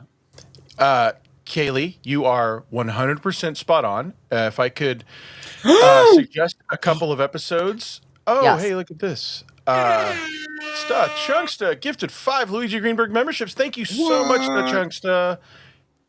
Wow. Thank you very much. Merry Christmas. Happy New Year, Chunksta. Awesome. Let's see. Big C Honus. Big C Hongus. Well, I hope I'm saying that right. Big Chongus. Big Chongus. Yeah. Let's see. Matt Sager was gifted one of those memberships. Elway Broughton 7. Man, maybe I shouldn't do this. I'm getting all these names wrong. Chris Sawyer and John's Mommy Milkers was gifted a membership. Oh. By Chunksta. Thank you very much. We appreciate it here. But yes, you are absolutely right, Cayley. All right. Looney Tunes Critic, thank you for the $5. My buddy, my Nana and Pop Pop's house always had that old ghost smell. Yeah, I feel like that's kind of undeniable. There's always just this weird creepiness. I even as a skeptic, I get it in old houses. It doesn't mean ghosts are going to rape me. So, Cayley, if I could tell you to watch the episode we did dedicated to the Perrin Family Haunting, which was the basis of the original Conjuring movie. Be happy to send it to you. Yeah. I save this big bombshell for the very end. Actually, I have that part clipped, in which we tell the whole story, and then at the very end, it turns out that if you've seen the movie The Conjuring, one of the 5 children is the one who actually writes the book telling the story. And she's doing an interview, and the interviewer says, "You waited 40 years to tell this story. Why are you doing it now?" And she says,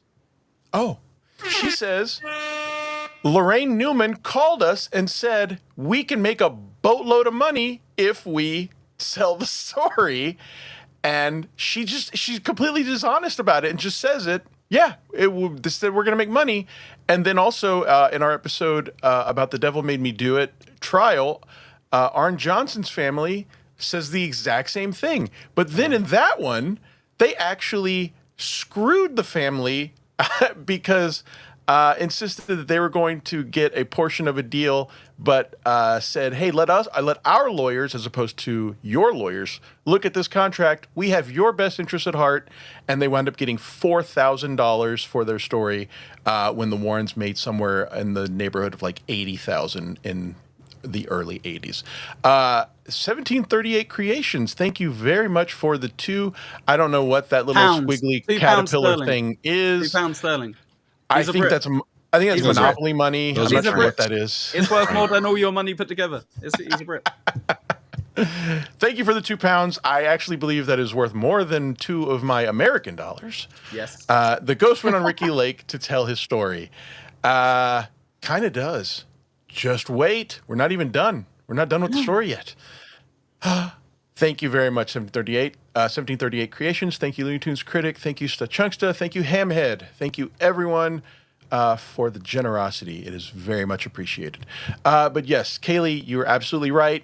All these people have said they screwed us out of money. And then let's wait to hear what happens at the end of this story. But spoiler alert, they were predators. They were just predators. They were grifters. They were con artists. And I hate them. Let's talk more about butt stuff. Carmen, I have to ask you, why did you just pick up your family and leave? Sally, that would have been the first choice we would have had, but every time we I was enjoying it too much. did leave the house, it would follow us. I'd go to work, and the computer system would go down, or the phone system would go down. I'd go, "Get The that people finger at out work my are the butt." ones that gave me the phone number to the people that finally helped me. My husband went to work. His We've talked about how demons and ghosts love to drive cars. Now this one is fucking up with the phone system. That's a new one. car, he parked and went inside the building. As he did, Oh, here's the car story. the car started back up and drove into the building. We didn't want our family members harmed by whatever was harming us. It was bad enough. Carmen, I'd like to ask you, how many children do you have? And were they all affected? We have 4 children and 2 nieces, and everyone was affected, along with And where are some- the other children now? They're young. There's a 12-year-old and a 9-year-old that I want to protect, and the oldest one's in school in Massachusetts. I got that wrong. There were 6 kids in this house. There were 6 kids in the house when the guy shot the fucking gun looking for the music. Fucking idiot. Did you notice what she said as well? She was like, well, there's 2 kids that I want to protect, so, I keep them separate. It's like, what about the other 4? So, well, they're old enough for a finger up the butt. Come on. They know the score. It wasn't their first finger up the butt. We're kind of scared or nervous, to be honest. Oh, terrified. One of them was given drugs or taken to a psychiatric hospital? Yes, that was the oldest boy. I this? didn't believe that anything he was telling me was true. I asked his oncologist, who had been treating him, if that could be a side effect from the cancer treatments he was receiving. They said no, so I took him to a psychologist. Was there any medical evidence that either of you had been raped? Did you go to a doctor and get physically Why examined? would we? I mean, we couldn't see it. How did we expect anyone else to believe us? But you felt a stinging pain. Because I didn't want to show my butthole to a stranger? I mean, I guess that makes sense, but still, a doctor's... Also, well, I guess you can't prove anything.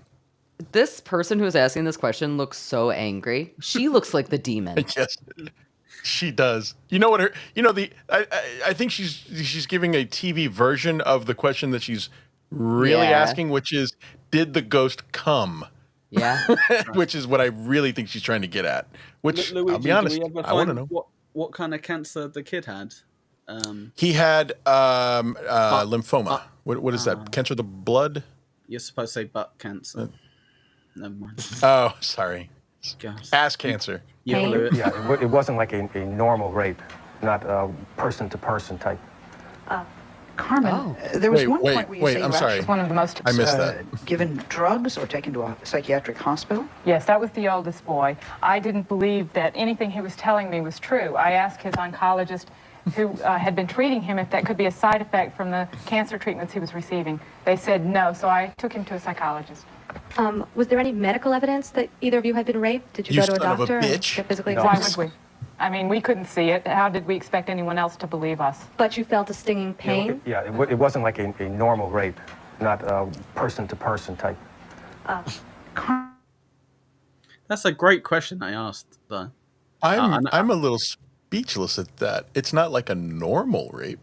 It's not like the rape I normally do. It's one of the different ones. It's one of the ghost ones. But it's a good question she asked because, like, maybe not in the 80s. Yeah, no, it's very good. But now, Yeah. like, for example, you have the R tests or whatever. Yeah, like I think, like, if someone kind of says they got abused or whatever, they would get tested. Yeah. They would. So that is quite valid. And then they come back and they go, "Yeah, is your messed up kid with the arse cancer who did it?" And then it'd be the end of the show. So maybe that's why they didn't go to the place.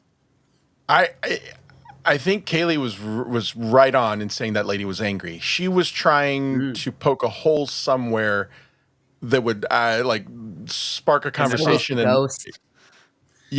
like kind of lead it down to, oh, you guys are full of shit. Yeah. You know, in a room full of people believing and buying this nonsense. Carmen, there was one point where you say you actually were possessed by a demonic force, and Oh, you, this is Al, good. say you witnessed it. Can you tell us about it? This was one of the most terrifying events that happened in the house. I've drawn some sketches, if I may. We Okay. had been outside just Okay, I'm sorry. Here is I a butt. Here is a finger. This is what happened. This is a butthole. I was very tempted to cut this out just because it's so stupid, but I want you guys to see the drawings. Maybe you're not going to laugh like I did, but sitting around. The researchers were in the house, my husband, my niece, and upon going back to bed, I sat down and I was no longer in my room. I was in a dark room. I don't know if you can catch this on camera. I was in complete darkness. I couldn't feel the temperature of my skin. I couldn't hear myself speak. I couldn't see anything but blackness. I knew I was no longer in my room. The entity opened up a hole, and he started shouting obscenities at me. And when I began to pray the Our Father, he got worse. And he said, "There's no way you could possibly believe hold it what up. you've been taught as a child." I went into this place. trying to be supportive. A desert road of hot tears, and I was taken down this road. A mushroom These represent kingdom. souls. He's holding it up like I when you could show off your kids' actually feel artwork. the emotion, the anger, the hurt, the desperation, the You think she sadness. gets There were angry no at people positive poking emotions. They were holes all in her human, story? negative emotions. And they No, were palatable. she loves getting they just her went hole through my poked. skin. I knew it. I felt such compassion for these souls. There we go. But I couldn't leave the road. I was warned against it. I was there for 8 hours. Has there ever been any And research that's or what anything came of saying, it. you know, trying to find out who exactly these spirits were? Yes. Why did you talk over the black We had some person there, researchers Luigi? come in on the night that I discovered that there were other Who? entities in I the didn't see house. one. I called some people called the Warrens. Someone at work had told me that she believed the things my children were telling me was true, and she asked me to go to Ed and Lorraine's museum with her. She gave me their number to call and make an appointment. I never did. I just kept Gummy Chainsaw got my joke. I said Mushroom Kingdom. I was talking about Mario Brothers, but I think I might have been thinking of the number in Zelda. my wallet. That night I called it. And did they help you? They stayed with us for 9 weeks. 9 weeks? 9 weeks, every night. Every night.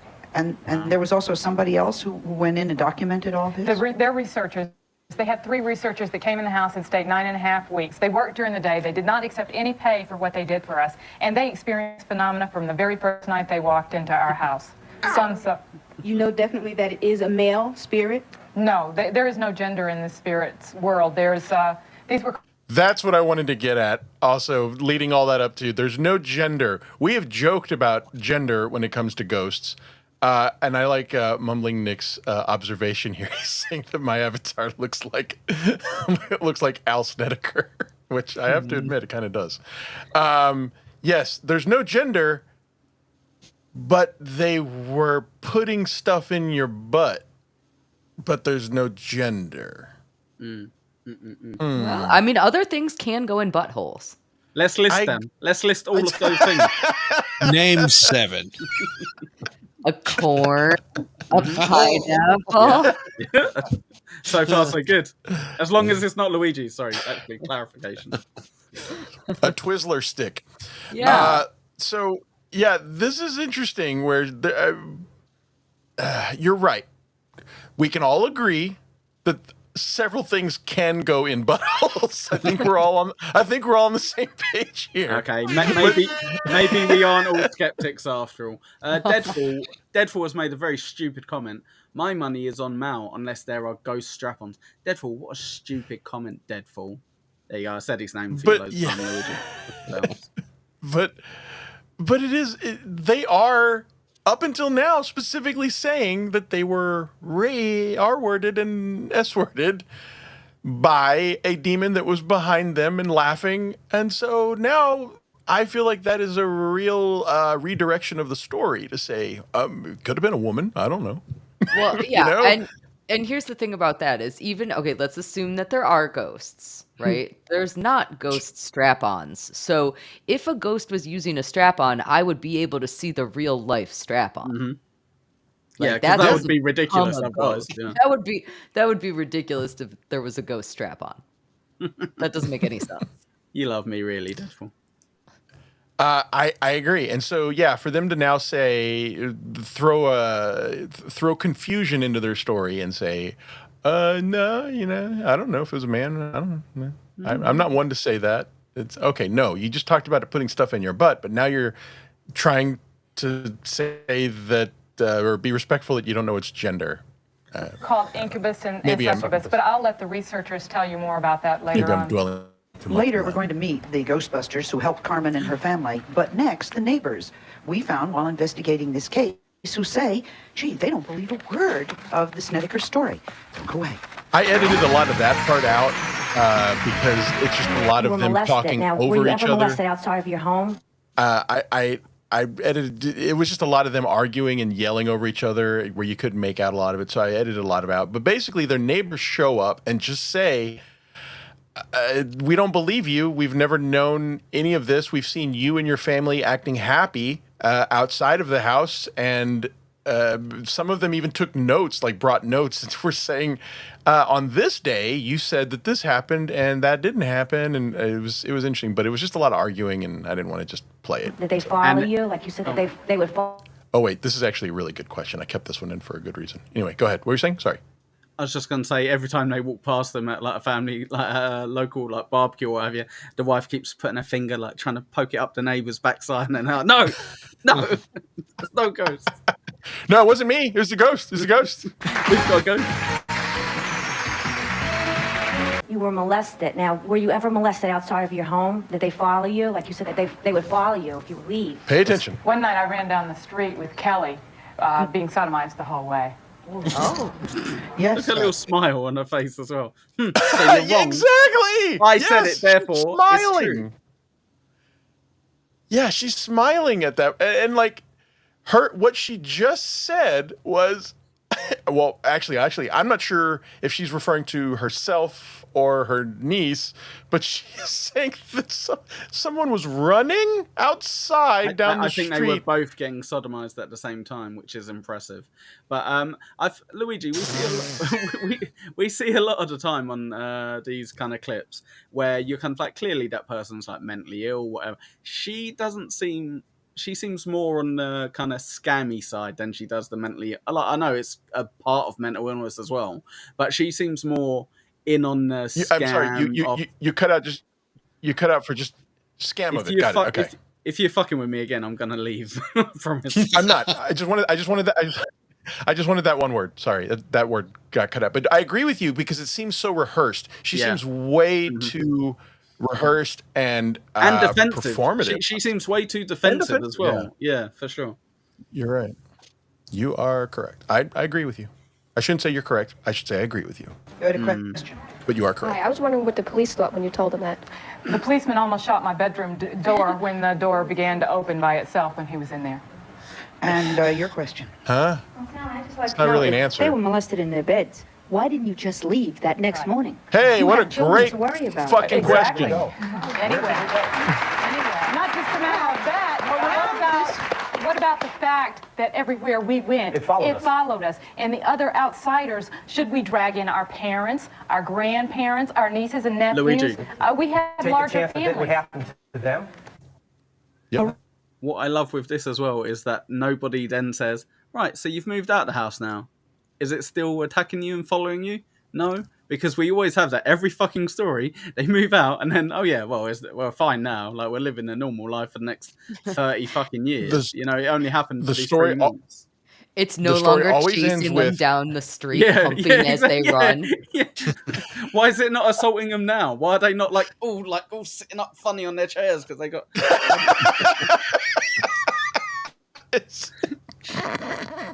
Bloody lie. Wait a minute, it's here now. Yes, you are right. The story always ends very conveniently with, we exorcised the demons out right before we moved. It's always the same story.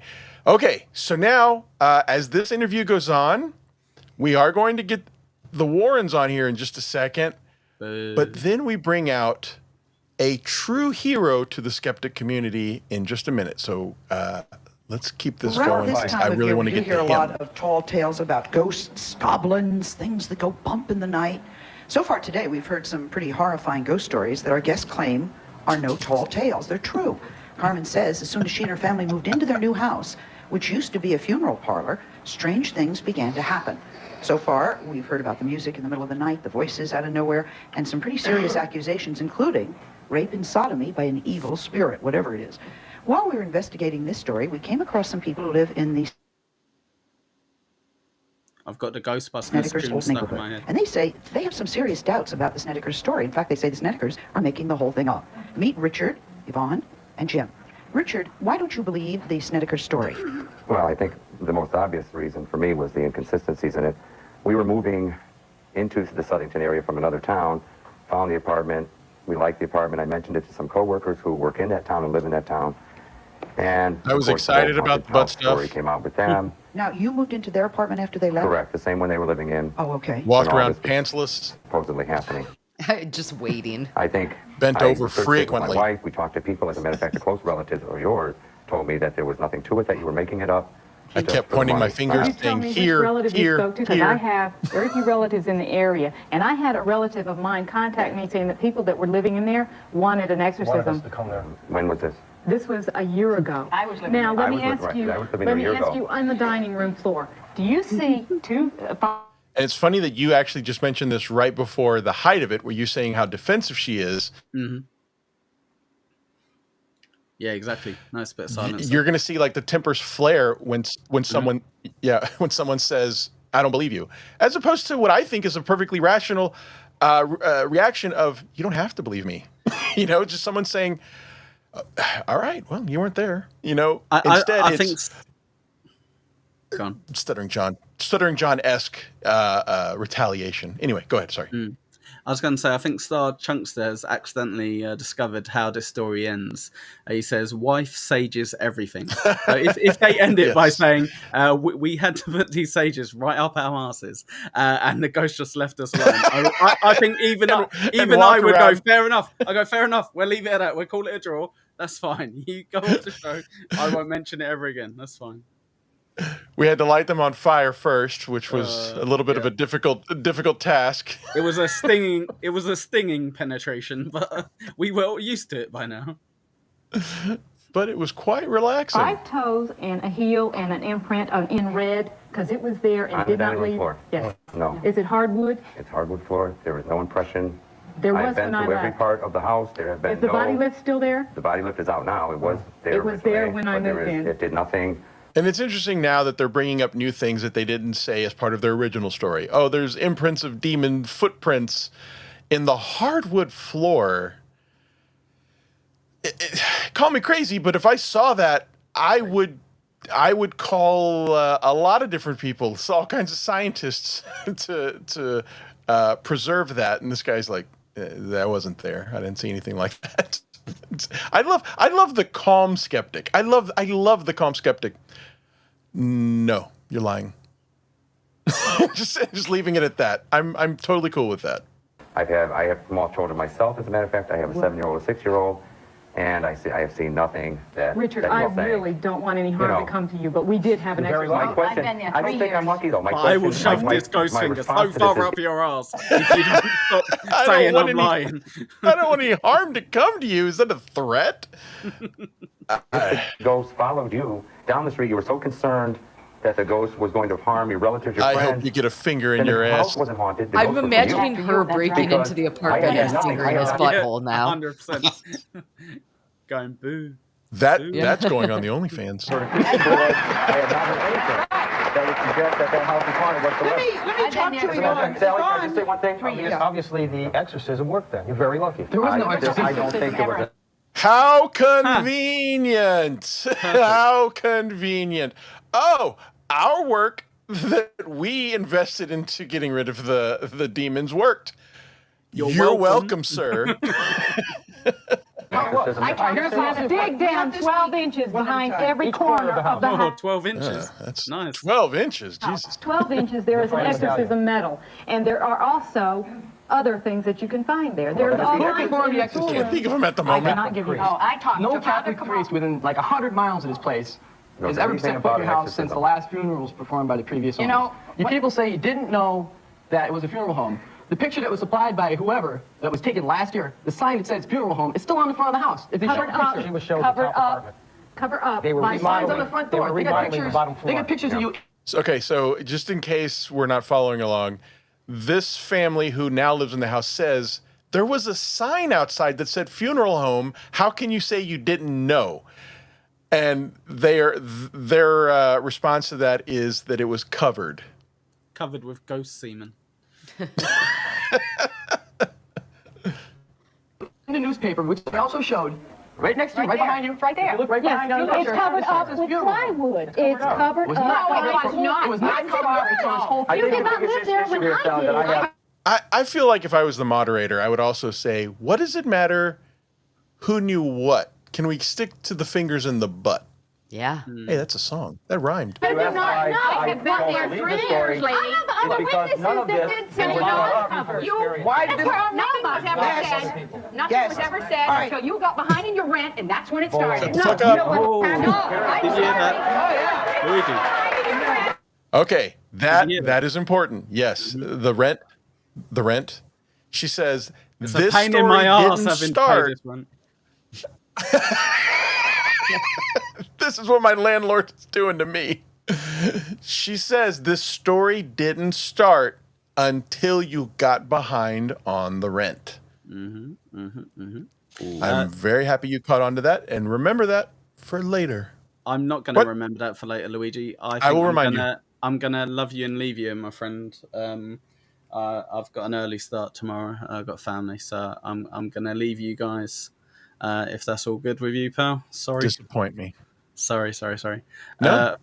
I was just going to say, Cayley, it's been an absolute pleasure. I nearly did a show with you once on the Aussie Guy show, but I had to leave early that day as well. Yes. Well, it was lovely getting to officially meet you over here tonight, and have a wonderful evening. Thank you. He is in a different time zone. I will not blame him. Have a great night. Whatever time it is. Yes. Right. Have a good one. Talk to you later, bud. No butthole stuff. No butthole stuff, promise. Excellent. Lots of butthole stuff for that guy. All the butthole stuff. All right. You guys will vote. I have an attorney that will dispute that. Yvonne, My landlord, you sent a check. My Never question- got there. You could never come Okay, up my with question was around the same kind of thing. It sounds a little bit dramatized by the wife, the whole idea of the ghost and the spirits and everything. It sounds somewhat dramatic. I've heard people talk about ghosts and spirits, and I'm not saying that can't happen, but it just sounds very, very dramatic happen the here. way that you're explaining it. The other thing is I was wondering if you, one, if you have a book out, and two, if you were either behind in your mortgage or your rent. Because that could be cause for the dramatization. That's why we're Or the here. ghost. He just said. No, we were not behind in our rent. Yvonne, you were saying it was for money. Why? Yes, that's what it is. Even the landlord said they got behind it. He never had a problem until they got behind in the rent. Then all of a The sudden, landlord knew there was a problem with that house. No, the landlord Yes. didn't. Wait a minute. If the landlord said there was a problem in the house, Ask there was his a daughter. There was a Fucked lady up. living upstairs Sally. in the house. The whole time this was going on, there was an apartment upstairs. This lady got disgusted. She got moved out because she was disgusted with all the publicity that was going on. What'd she say to him? She experienced. She come to me experienced and talked to nothing. me. Yes, she Yes, she did. You went out there. You I've been in that place. I was She was there, researchers. Yes. And she allowed the priest in. So why did she tell the TV people that nothing happened? Why did she tell us that nothing happened? Why Because did she she tell the worked for newspaper? us. She told me she had a reputation to this rent. When I took this rent, I work at Food Mart, and Father Kabbalah, who's been a priest in the Immaculate Conception Church In Southington. in Southington He's the for one that told us 25 forget years. about it. 25 years. Yeah. And I told, he was a friend of mine, and I said, I'm moving in the Hallahan house. He said, Yvonne, there was never anything there. That's baloney. And I said, well, if there is, We they're going to went have to to learn him. to live with We me. went to him, and he and we said, talked to him, my he said money's there was on you, nothing there. Yvonne. Those were his exact words. Next, we're going to meet the real-life Ghostbusters, who Alan Carmen say saved their lives, when along with a priest, they performed an exorcism in their house. See if we can figure out who the priest was. Take a break. Here we go. This is where it actually, in my opinion, They starts wrote a to get book about it super called In interesting. a Dark Place, the story of a true haunting. So yes, that is the book that everyone is selling about this haunting, whatever the fuck you want to call it, this grift. And they wrote This this book event. along with Ed and Lorraine Warren, who have been Event, with us yes. before. They are the professional Ghostbusters, who Alan Carmen said saved their lives. Frog. Ed, you both launched an investigation into the house, and you discovered a very shocking thing that actually happened in the funeral parlor involving the bodies. What happened? Well, we feel through our investigation that necrophilia, or abuse of corpses, had occurred in that home. Not necessarily by the undertaker. It could be anybody that went in there. Now, this case Sounds is not rehearsed, as right? isolated Yeah, as it's these three exactly people the would have same us thing. think. We have over 70 cases very similar to the Snedekers. And remember that the church was involved in this. Who was the priest? Everyone seems to have a We can disagreement. tell you that the chancellery was involved. The priest that was involved there was a Father A, who was on 2020. And there was also 3 other priests, and this can be borne out through the official records of the chancellery in Hartford. Yeah. Okay, I'm sorry, real quick, just to bring you up to speed, Cayley, this is also a recurring theme with the Warrens. Ed loves to give you just little tiny morsels of information, but never follow up. He's frequently saying, I have pictures of Annabelle walking. Great, let's see him. Well, I don't want to show you. Or, you know, these stupid things he says and then just completely backs out of them. And that's what he's doing now. Hey, there was this priest there. What was his name? I'll give you an initial, you know, and then they're saying, well, that doesn't seem right. Why? So also, let's keep that in mind because that's going to get brought up again later. How about a name? Just one name. Father A is a name I give you. I don't have to give a name, a Why full should name. we give you a name? These are secret things. We are Catholic, If it's and we secret, you're respect. sitting here talking about being raped and sodomized by some sort of entity, but you It won't was all give a backed name. up. It was I'm all telling you backed what up. happened to me. I'm There not you telling go. you. You gotta believe me. We had I am investigators. just telling you what Were you in happened. the house? No, Were you in the I was house when standing it was there going I on? love that. across He's the like, street you're going to be before you secretive were in the now. house, You just you talked were about your in the butthole. That came around the house going Yes. boo, boo, through the window. No, Yeah. once you Yeah, guys sounds started like doing this and something it got you to the do. paper. Sounds like something you do. Oh, very likely. You're probably one of the guys I chased down the street. I'd like to know how much you Why would I three, run all the way down the street especially when I you, live across the are street? getting paid off by the landlord to do this kind of stuff. Getting Because you know paid as well off as you by the know as landlord. well as we do that what went on in that house actually occurred. We have the proof. We have people out here, investigators. Jeff, what do you think? Yeah, I have a question. Jeff's another neighbor. As you know, well, as you said before, your son had cancer, and he was taking many drugs. Yes. Did he or did he not tell you that he was also taking other illegal substances? I'm aware that he did take other illegal Because he used to come over to our house and tell us that whatever we wanted, Oh, we could yeah. get and whatnot. I don't know what he told you, and I'm not aware of his teenage boyhoods, but I did take him to a psychologist. His remember? boyhoods. And I did have a great deal of interest in what happened to my son, and he has grown up a great deal. And he told the psychologist, and to this day, will still tell you Oh, there were somebody's ghosts in getting the a little house. I think that defensive. these are all very contributing factors to why the phenomena was as intense as it was in that particular home. But realize the ghost didn't like the use of That's what drugs. Lorraine Is that what sounds you're like saying? to me in my ears. Drugs heighten the sensitivity. We know that when a I person like takes that drugs, guy they're almost in the same Jeff state was as it a who just asked the clairvoyant. question. Yeah. He okay. What? First of all, he has beautiful cheekbones, and I'm into his hair. But second of all, let's just forget about my wanting to put things in his butthole. I guess. The way that he just asked that feel free. question. The way that he just asked that question was, your son used to come over to my house to do drugs. This is the 80s. He just admitted on Yeah. public television, on national television, that he does drugs because that's how bad he wanted to call these people out. Yes, that's a very good point. Fantastic point. He's saying your son wasn't just doing drugs, and why isn't he here? There's a little bit of a tone of that. Like, why isn't he here to tell his side of the story? But your son was also giving or selling drugs, was distributing drugs to everyone who would anyone that would ask for it. And like the way he's even saying it is like he was an active drug dealer. He came to my house and said, "Whatever you need, you got it." And yeah, you're totally right. That is interesting, but it's also a fair point where he's saying, "Wait, this asshole is saying there was ghosts and." He was taking all kinds of drugs for cancer and doing illegal drugs. Like, that messes with your brain. But if you ask the gentleman who's sitting right over there, who spent 9 weeks in the house, what he had also had happened to him, similar attacks. Where's as the Al gentleman? Snedeker, right there. Yes. What happened to you? We were there for 9.5 weeks, trying to help Carmen Snedeker. I keep only a when we go portion in on these cases of this guy's. We have to document. Who's we? The researchers. I work with Ed and Lorraine, doing their investigating. I'm one of the persons that was in there for the 9.5 weeks. I'm amazed I didn't hearing keep all the these whole people that guy's weren't even in the home. speech. You weren't there. You weren't witness to it. He A goes neighbor on for a sitting while, here but with I a don't want to book, keep it. a whole journal stating on what took place in this case. She documented things around the clock. Why don't you come over and see if you can help the family? Look at that Why don't you see if you anger, can offer some help? snarl in You're his saying there was face. no priest there. I know there was priest there. The Roman Catholic Church was involved with this. Now thought I you cut want all us to this turn out. around and give you the name of the all right. priest. He prefers to stay anonymous. They said was there. He said he was not there. He's I said fired I up. have the newspaper clipping That's with the his neighbor name, who had the notes I was and talking he about. said that he was not there. But Can I see it? So she's saying that they named a priest who did the exorcism, and apparently that priest did an interview in which he said, I didn't do that. He denies participating in it. So you have this one guy who says there was a priest. He wants to remain anonymous, so I'm not going to give you his name. Someone actually went and dug it up and said, we know the one you're referring to, and he says he has nothing to do with this. Sounds like a pretty big hole in the story, if you ask me. They also published that they were not writing a book, and we're not going to We write a weren't book. at the time, lady.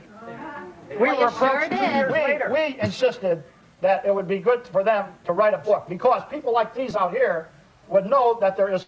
Had some bad luck last weekend. Couldn't do it. Sorry, Red Rooster. We're back on track. Help for them if this ever occurred to them. Sally, You know, I have to this journal around the clock, but I have I made a journal too, but I didn't bring it with me. And It's on when a kids computer were disk. pestering you, yelling in your windows, we called the police. The Poolers called the police. Other neighbors called the police. I know. And I we have caught respect for kids that. messing around the house. Yes, and I appreciate that. I have So then great you know what we respect went for through. you. I'm skeptic on this whole matter. Okay, I'm not really sure what was going on there. I kind of got lost, and watching it again, I'm still kind of lost.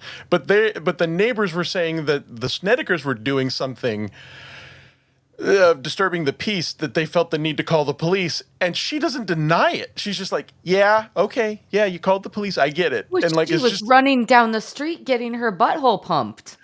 yeah, there you go. I mean, why wasn't that part of the defense when the police came?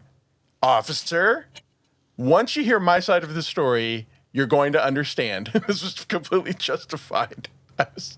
I was getting my butthole plugged while I was running. And also other people were too. It's very impressive. Joe, you say the investigations the Warrens conducted is Okay, baloney. I'm sorry. So this is Joe Nickel. This guy has had a hard-on for the Warrens more than I do.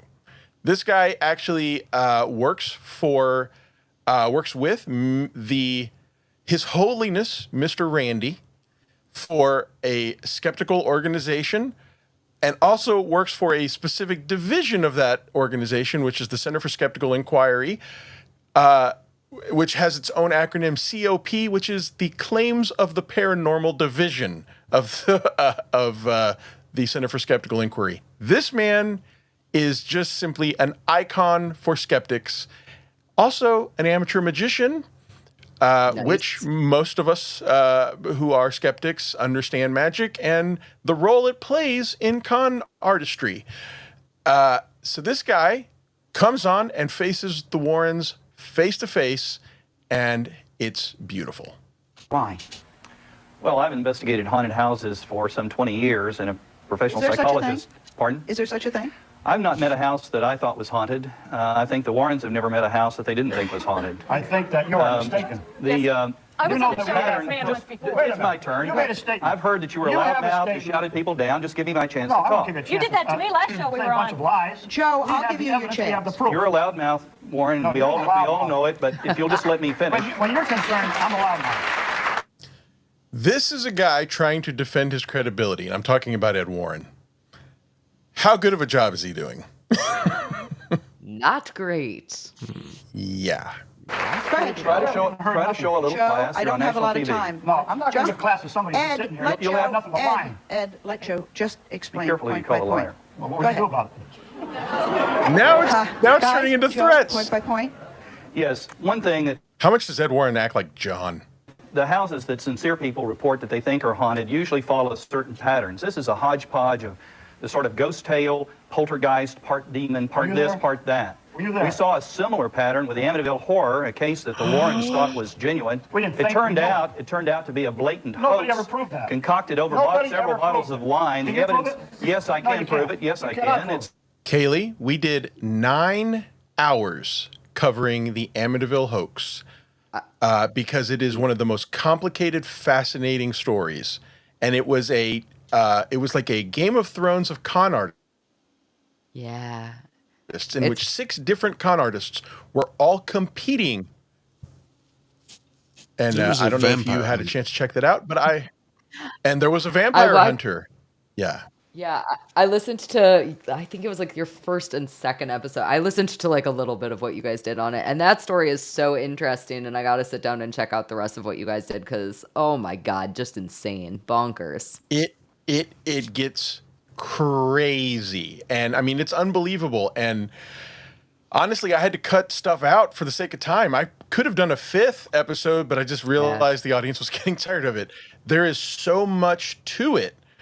But what the most amazing part of it that I just wanted to emphasize with those 9 hours was that all of this information that I was giving was available before the movie even came out. Yeah. It was all there. People could have learned that it was all a hoax. It was all lies. It was all a combination of lies. But people just want to believe. Want to believe. Yes, that's exactly it. People want to believe. Yeah. So, here we go. It's been proven. No, it has never The been evidence proven. is very clear in the case of the Amityville Horror. No, and the whole no way. packaging of this story. The book says it's for Halloween release. The book was written by a professional fiction writer who... Corndiff, do you remember when we talked about the links of Halloween and the basement museum? Cayley, we talked about how they are in the business of trying to look scary. Everything has a theme to it of being scary, and that they are trying to create this atmosphere of scary.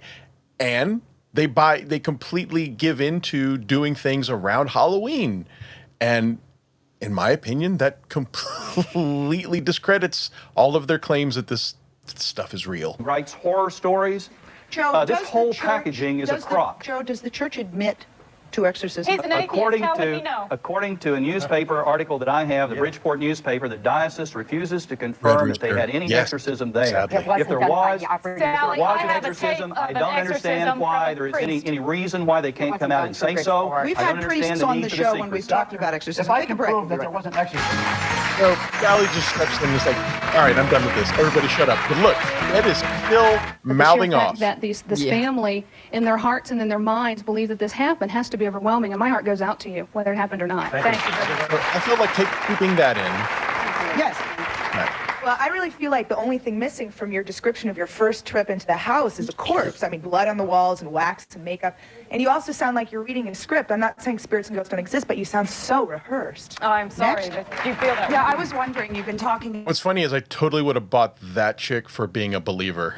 I was oh, that girl looks like she looks like your typical California like psychic, or claiming some sort of clairvoyant power. Puka shell necklace.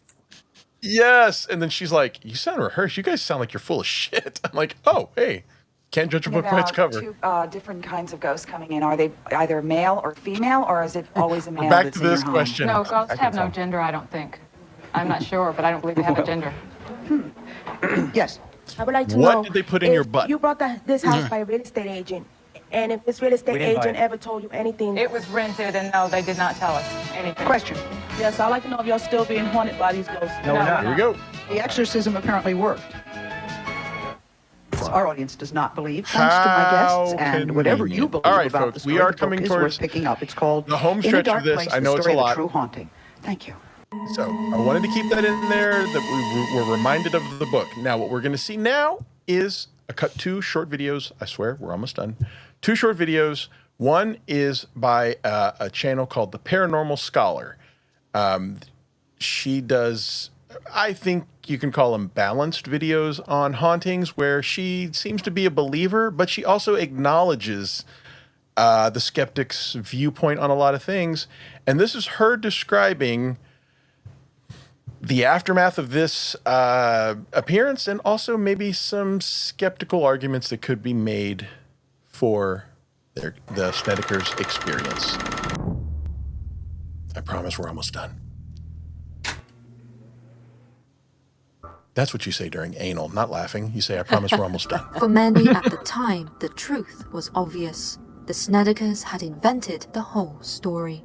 The owner of the house, Kern, flatly stated that the entire case was a hoax. When interviewed by a local newspaper, he made his thoughts very clear. It's a fraud. It's a joke. It's a hoax. It's Halloween. That's the owner. Kern of the house. stated that the paranormal activity seemed to have conveniently escalated around the time that the Snedekers started to get behind on their rent. The and that they owner moved out is the one before saying eviction proceedings that they complete. were behind on rent. The landlord was not the only one to have voiced doubts as to the genuineness of the case. One of the Snedekers' neighbors, Yvonne, stated on television that there was never a problem until they got behind on the rent. That's what it is. Even the landlord said they got behind. He never had a problem until they got behind in the rent. Nothing was ever said until you got behind in your rent, and that's when it started. No, you know what happened? No, I'm sorry. Oh yeah. You guys are both. I have an attorney that will dispute that. Yvonne, the landlord, you sent the check. You never got there. You could never come up. Another neighbor, Catherine Altimus, stated in an interview that it was her opinion that the Snedekers had this planned right from when they moved in. Such doubt was shared by the family's upstairs neighbor, whom they shared the duplex with. This neighbor, Sandy, had not seen or heard anything supernatural in the building. Sandy had also been an employee of the real estate agency that the family had employed to find their new home at the time. As far as she was concerned, Carmen and Al were totally made aware that this was a funeral home. She also corroborated the fact that the Snedekers were falling behind on the rent. When asked by the news reporter what their motive could have been for potentially inventing such a hideous narrative, Sandy flatly said, money. What possible purpose then has this manifestation of ghosts? Money. According to Ray Garton, the author who was commissioned by the Warrens. This is the guy who wrote the book they were promoting on Sally's show, The Ghostwriter. To document the Snedekers' experiences for a book titled In a Dark Place, trying to extract a consistent narrative from the family was impossible. It was as though they were incapable of keeping their story straight. Such a statement from someone tasked with recording the Snedekers' experiences casts serious doubt upon their alleged narrative. And certainly when one analyzes the various statements made by the Snedekers, inconsistencies are easy to spot. When asked why they did not leave the house earlier, Carmen's answer changed depending upon who was asking the question. On one occasion, she explained that the happenings would follow them, making moving a pointless task. On another occasion, however, she claimed that she was unaware of what was happening in the house, stating that it was the kids being tormented and not her. The role of Carmen's son, Philip, in the haunting can also be said to undermine some of the family's claims. In Garton's book, it is said that Philip, named Stephen in the text, was caught fondling his cousins and was questioned by police after. Ekul left before he got to get the confirmation of his theory. Wow. That'll do it. Afterwards, this led to Philip admitting that this was. What were you saying? I'm sorry. Oh, I just said that'll do it. Not That's the first time. Yeah. Get back to the seriousness, I He guess. had acted inappropriately with his female relatives. After this shocking admission, Philip was taken to a juvenile detention center where a psychiatrist diagnosed him as schizophrenic. And that Philip admitted to having committed obscenities similar to those attributed to the demonic entities said to reside in the family's home is hard to ignore. It could be said that rather than being attacked by unseen supernatural creatures, the family were instead being abused by Philip, and that their fantastical claims were invented as a form of psychological coping mechanism. Ed and Lorraine Warren's involvement in this case has also been criticized. The couple claim to have arranged for an exorcism to be performed at the house, but have never provided any substantiating evidence to prove this. When questioned on television at the time, Ed referred to the priest who conducted the exorcism as a Father A, who had supposedly appeared on television before. When pressed to give more detail, Ed responded with disproportionate aggression by saying, "Father A, that's the name I give you. I don't have to give you anything." Ed went on to state that the evidence of the priests being there could be proven by official records from the Chancellery. Yet, the Roman Catholic Archdiocese of Hartford, which covers the area where the Snedekers lived, reported that no officially sanctioned exorcism rite had taken place there. The Warrens' claims could not be substantiated. Throughout the televised interview, in which the Warrens appeared alongside Carmen and Al Snedeker, Ed did not engage in the debate. Instead, he can be seen dogmatically and aggressively enforcing his views. Ed even accuses one of the neighbors of being paid off by the landlord to dispute the Snedekers' claims. When Joe Nickell, a skeptical investigator, appeared on the set of the television show, Ed also berated him aggressively and constantly talked over him. Afterwards, Nickell even claimed that Ed made veiled threatening asides to him and offstage swore like a sailor. Ed Warren's other on-screen appearances connected with the case can be said to do little to help alleviate the You know, Ed probably said something like, Joe, I'm gonna fuck your ass. image of him being arrogant and short-tempered. In another interview, I when kept all that questioned in. by I know we already reporters saw about this the priest who lead up supposedly to conducted this. an exorcism Someone at the else property, asked him. Ed once again became hostile, shouting and gesticulating aggressively. Hey, this is baloney. Come on, let's get out. I'd like to discuss it some more if we can. Yeah, I'm not discussing any further. I think your credibility is... I don't care about credibility, pal. The case's connection to fiction I don't care about credibility, pal, were his words.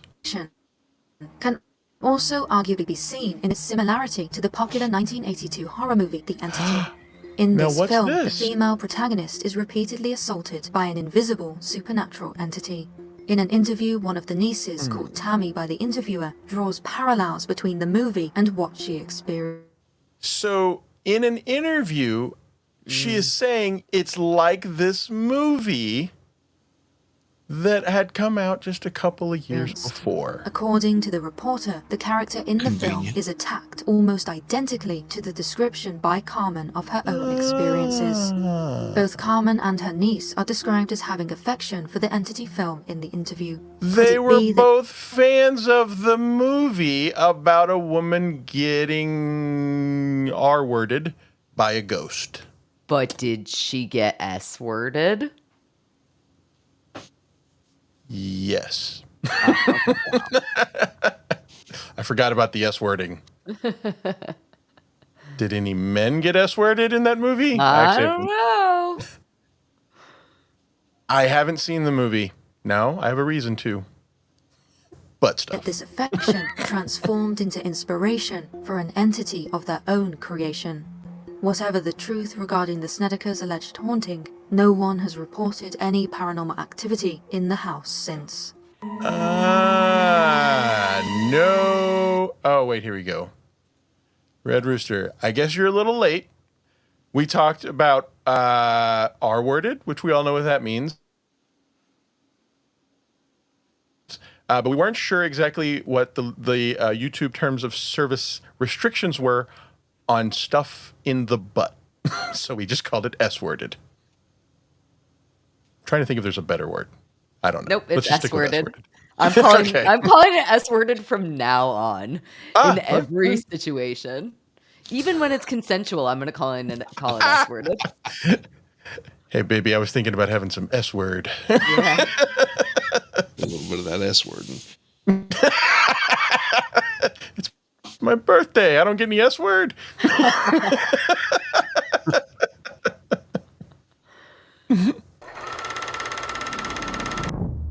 Author Ray Garden, this is going to be the last video of the night, folks, describes his experience with the Warren. Ray Garden was the author of In a Dark Place, butt stuff, In a Dark Place, which was the novel upon which all of this nonsense was based.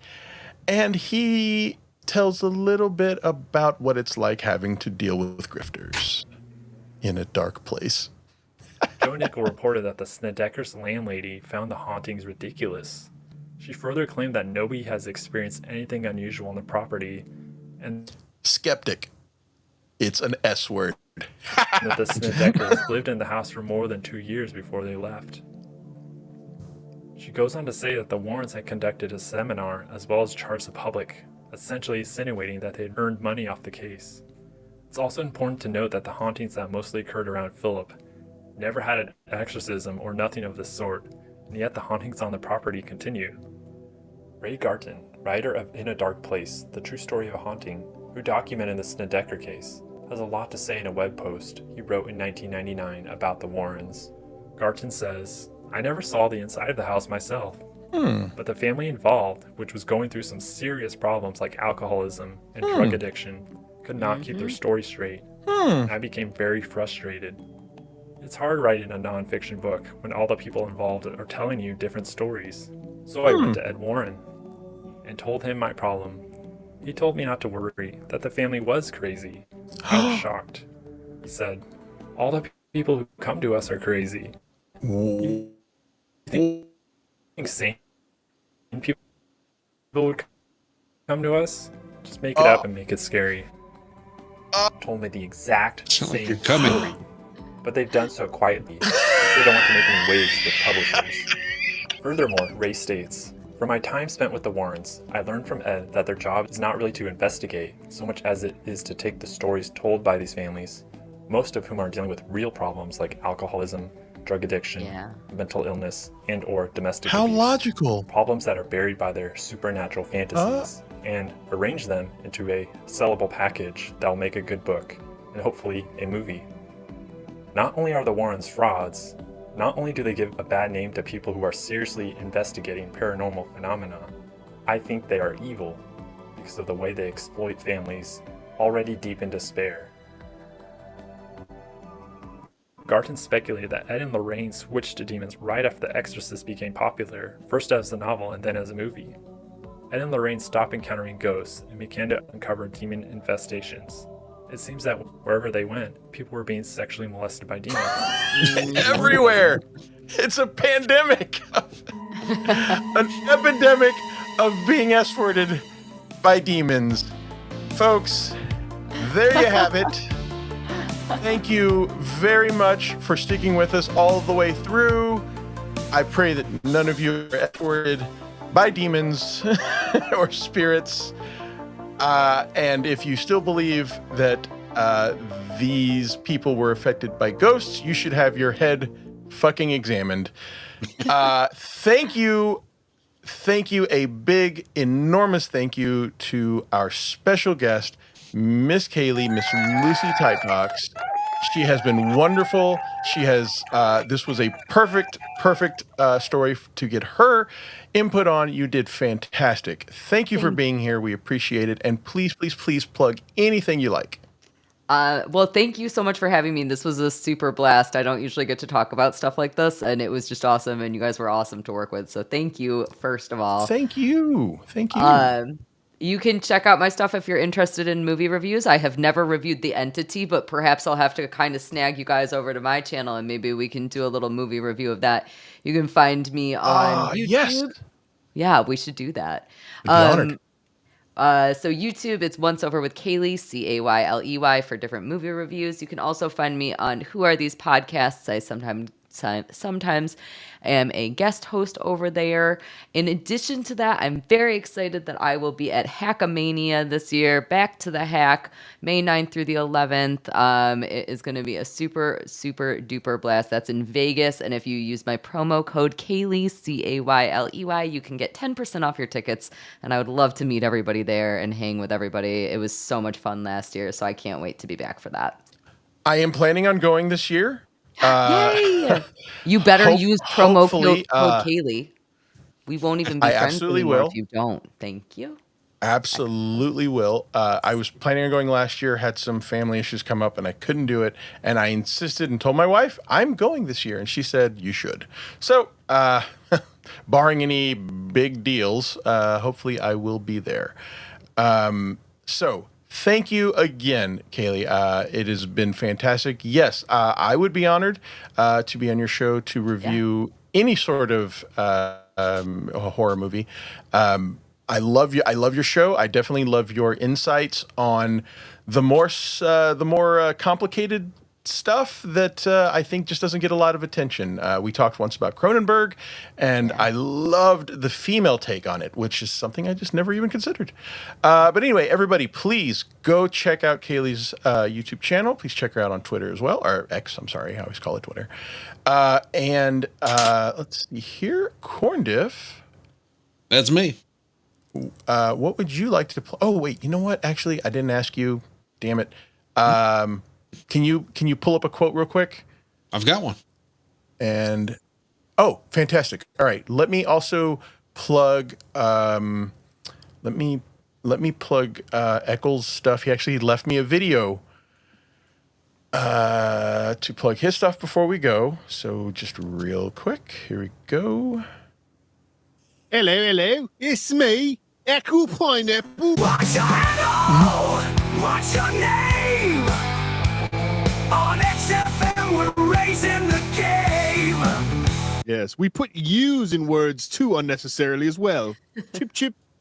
Pint, double pint, double pint. I had my bangers and mash. Do the shit, just do me. God save the king. All right, there you go. That is Ekul stuff. And now, let's see here.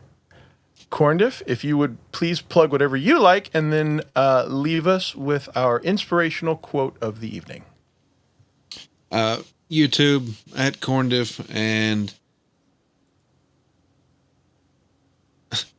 the quote. I'm trying to pick one. They're all shitty. If life gives you lemons, trade them for pizza. Yeah, I like it. I like it. Trade it for anal. Trade it for anal. Trade it for sodomy. S-wording. All right. Thank you very much. Or wait, was that all your plugs? Any other plugs you had? That's all. Okay, awesome. Thank you so much. Bye. Good night, everybody.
I didn't give my plugs. Shit. Okay, hold on. Okay, yes. I'm so sorry. I didn't give any of my plugs. I am going to be doing unboxing the Jesus Twins in 2 hours. Actually, an hour and a half on Hackride channel, Hackride Studios. Also, Unboxing Eric comes back on Sundays, 10 p.m. and 9 Central. And yeah, members only, unboxing Jesus Twins, hour and a half. Fuck, I can't believe I forgot that. Thank you. Thank you so much. Have a great evening.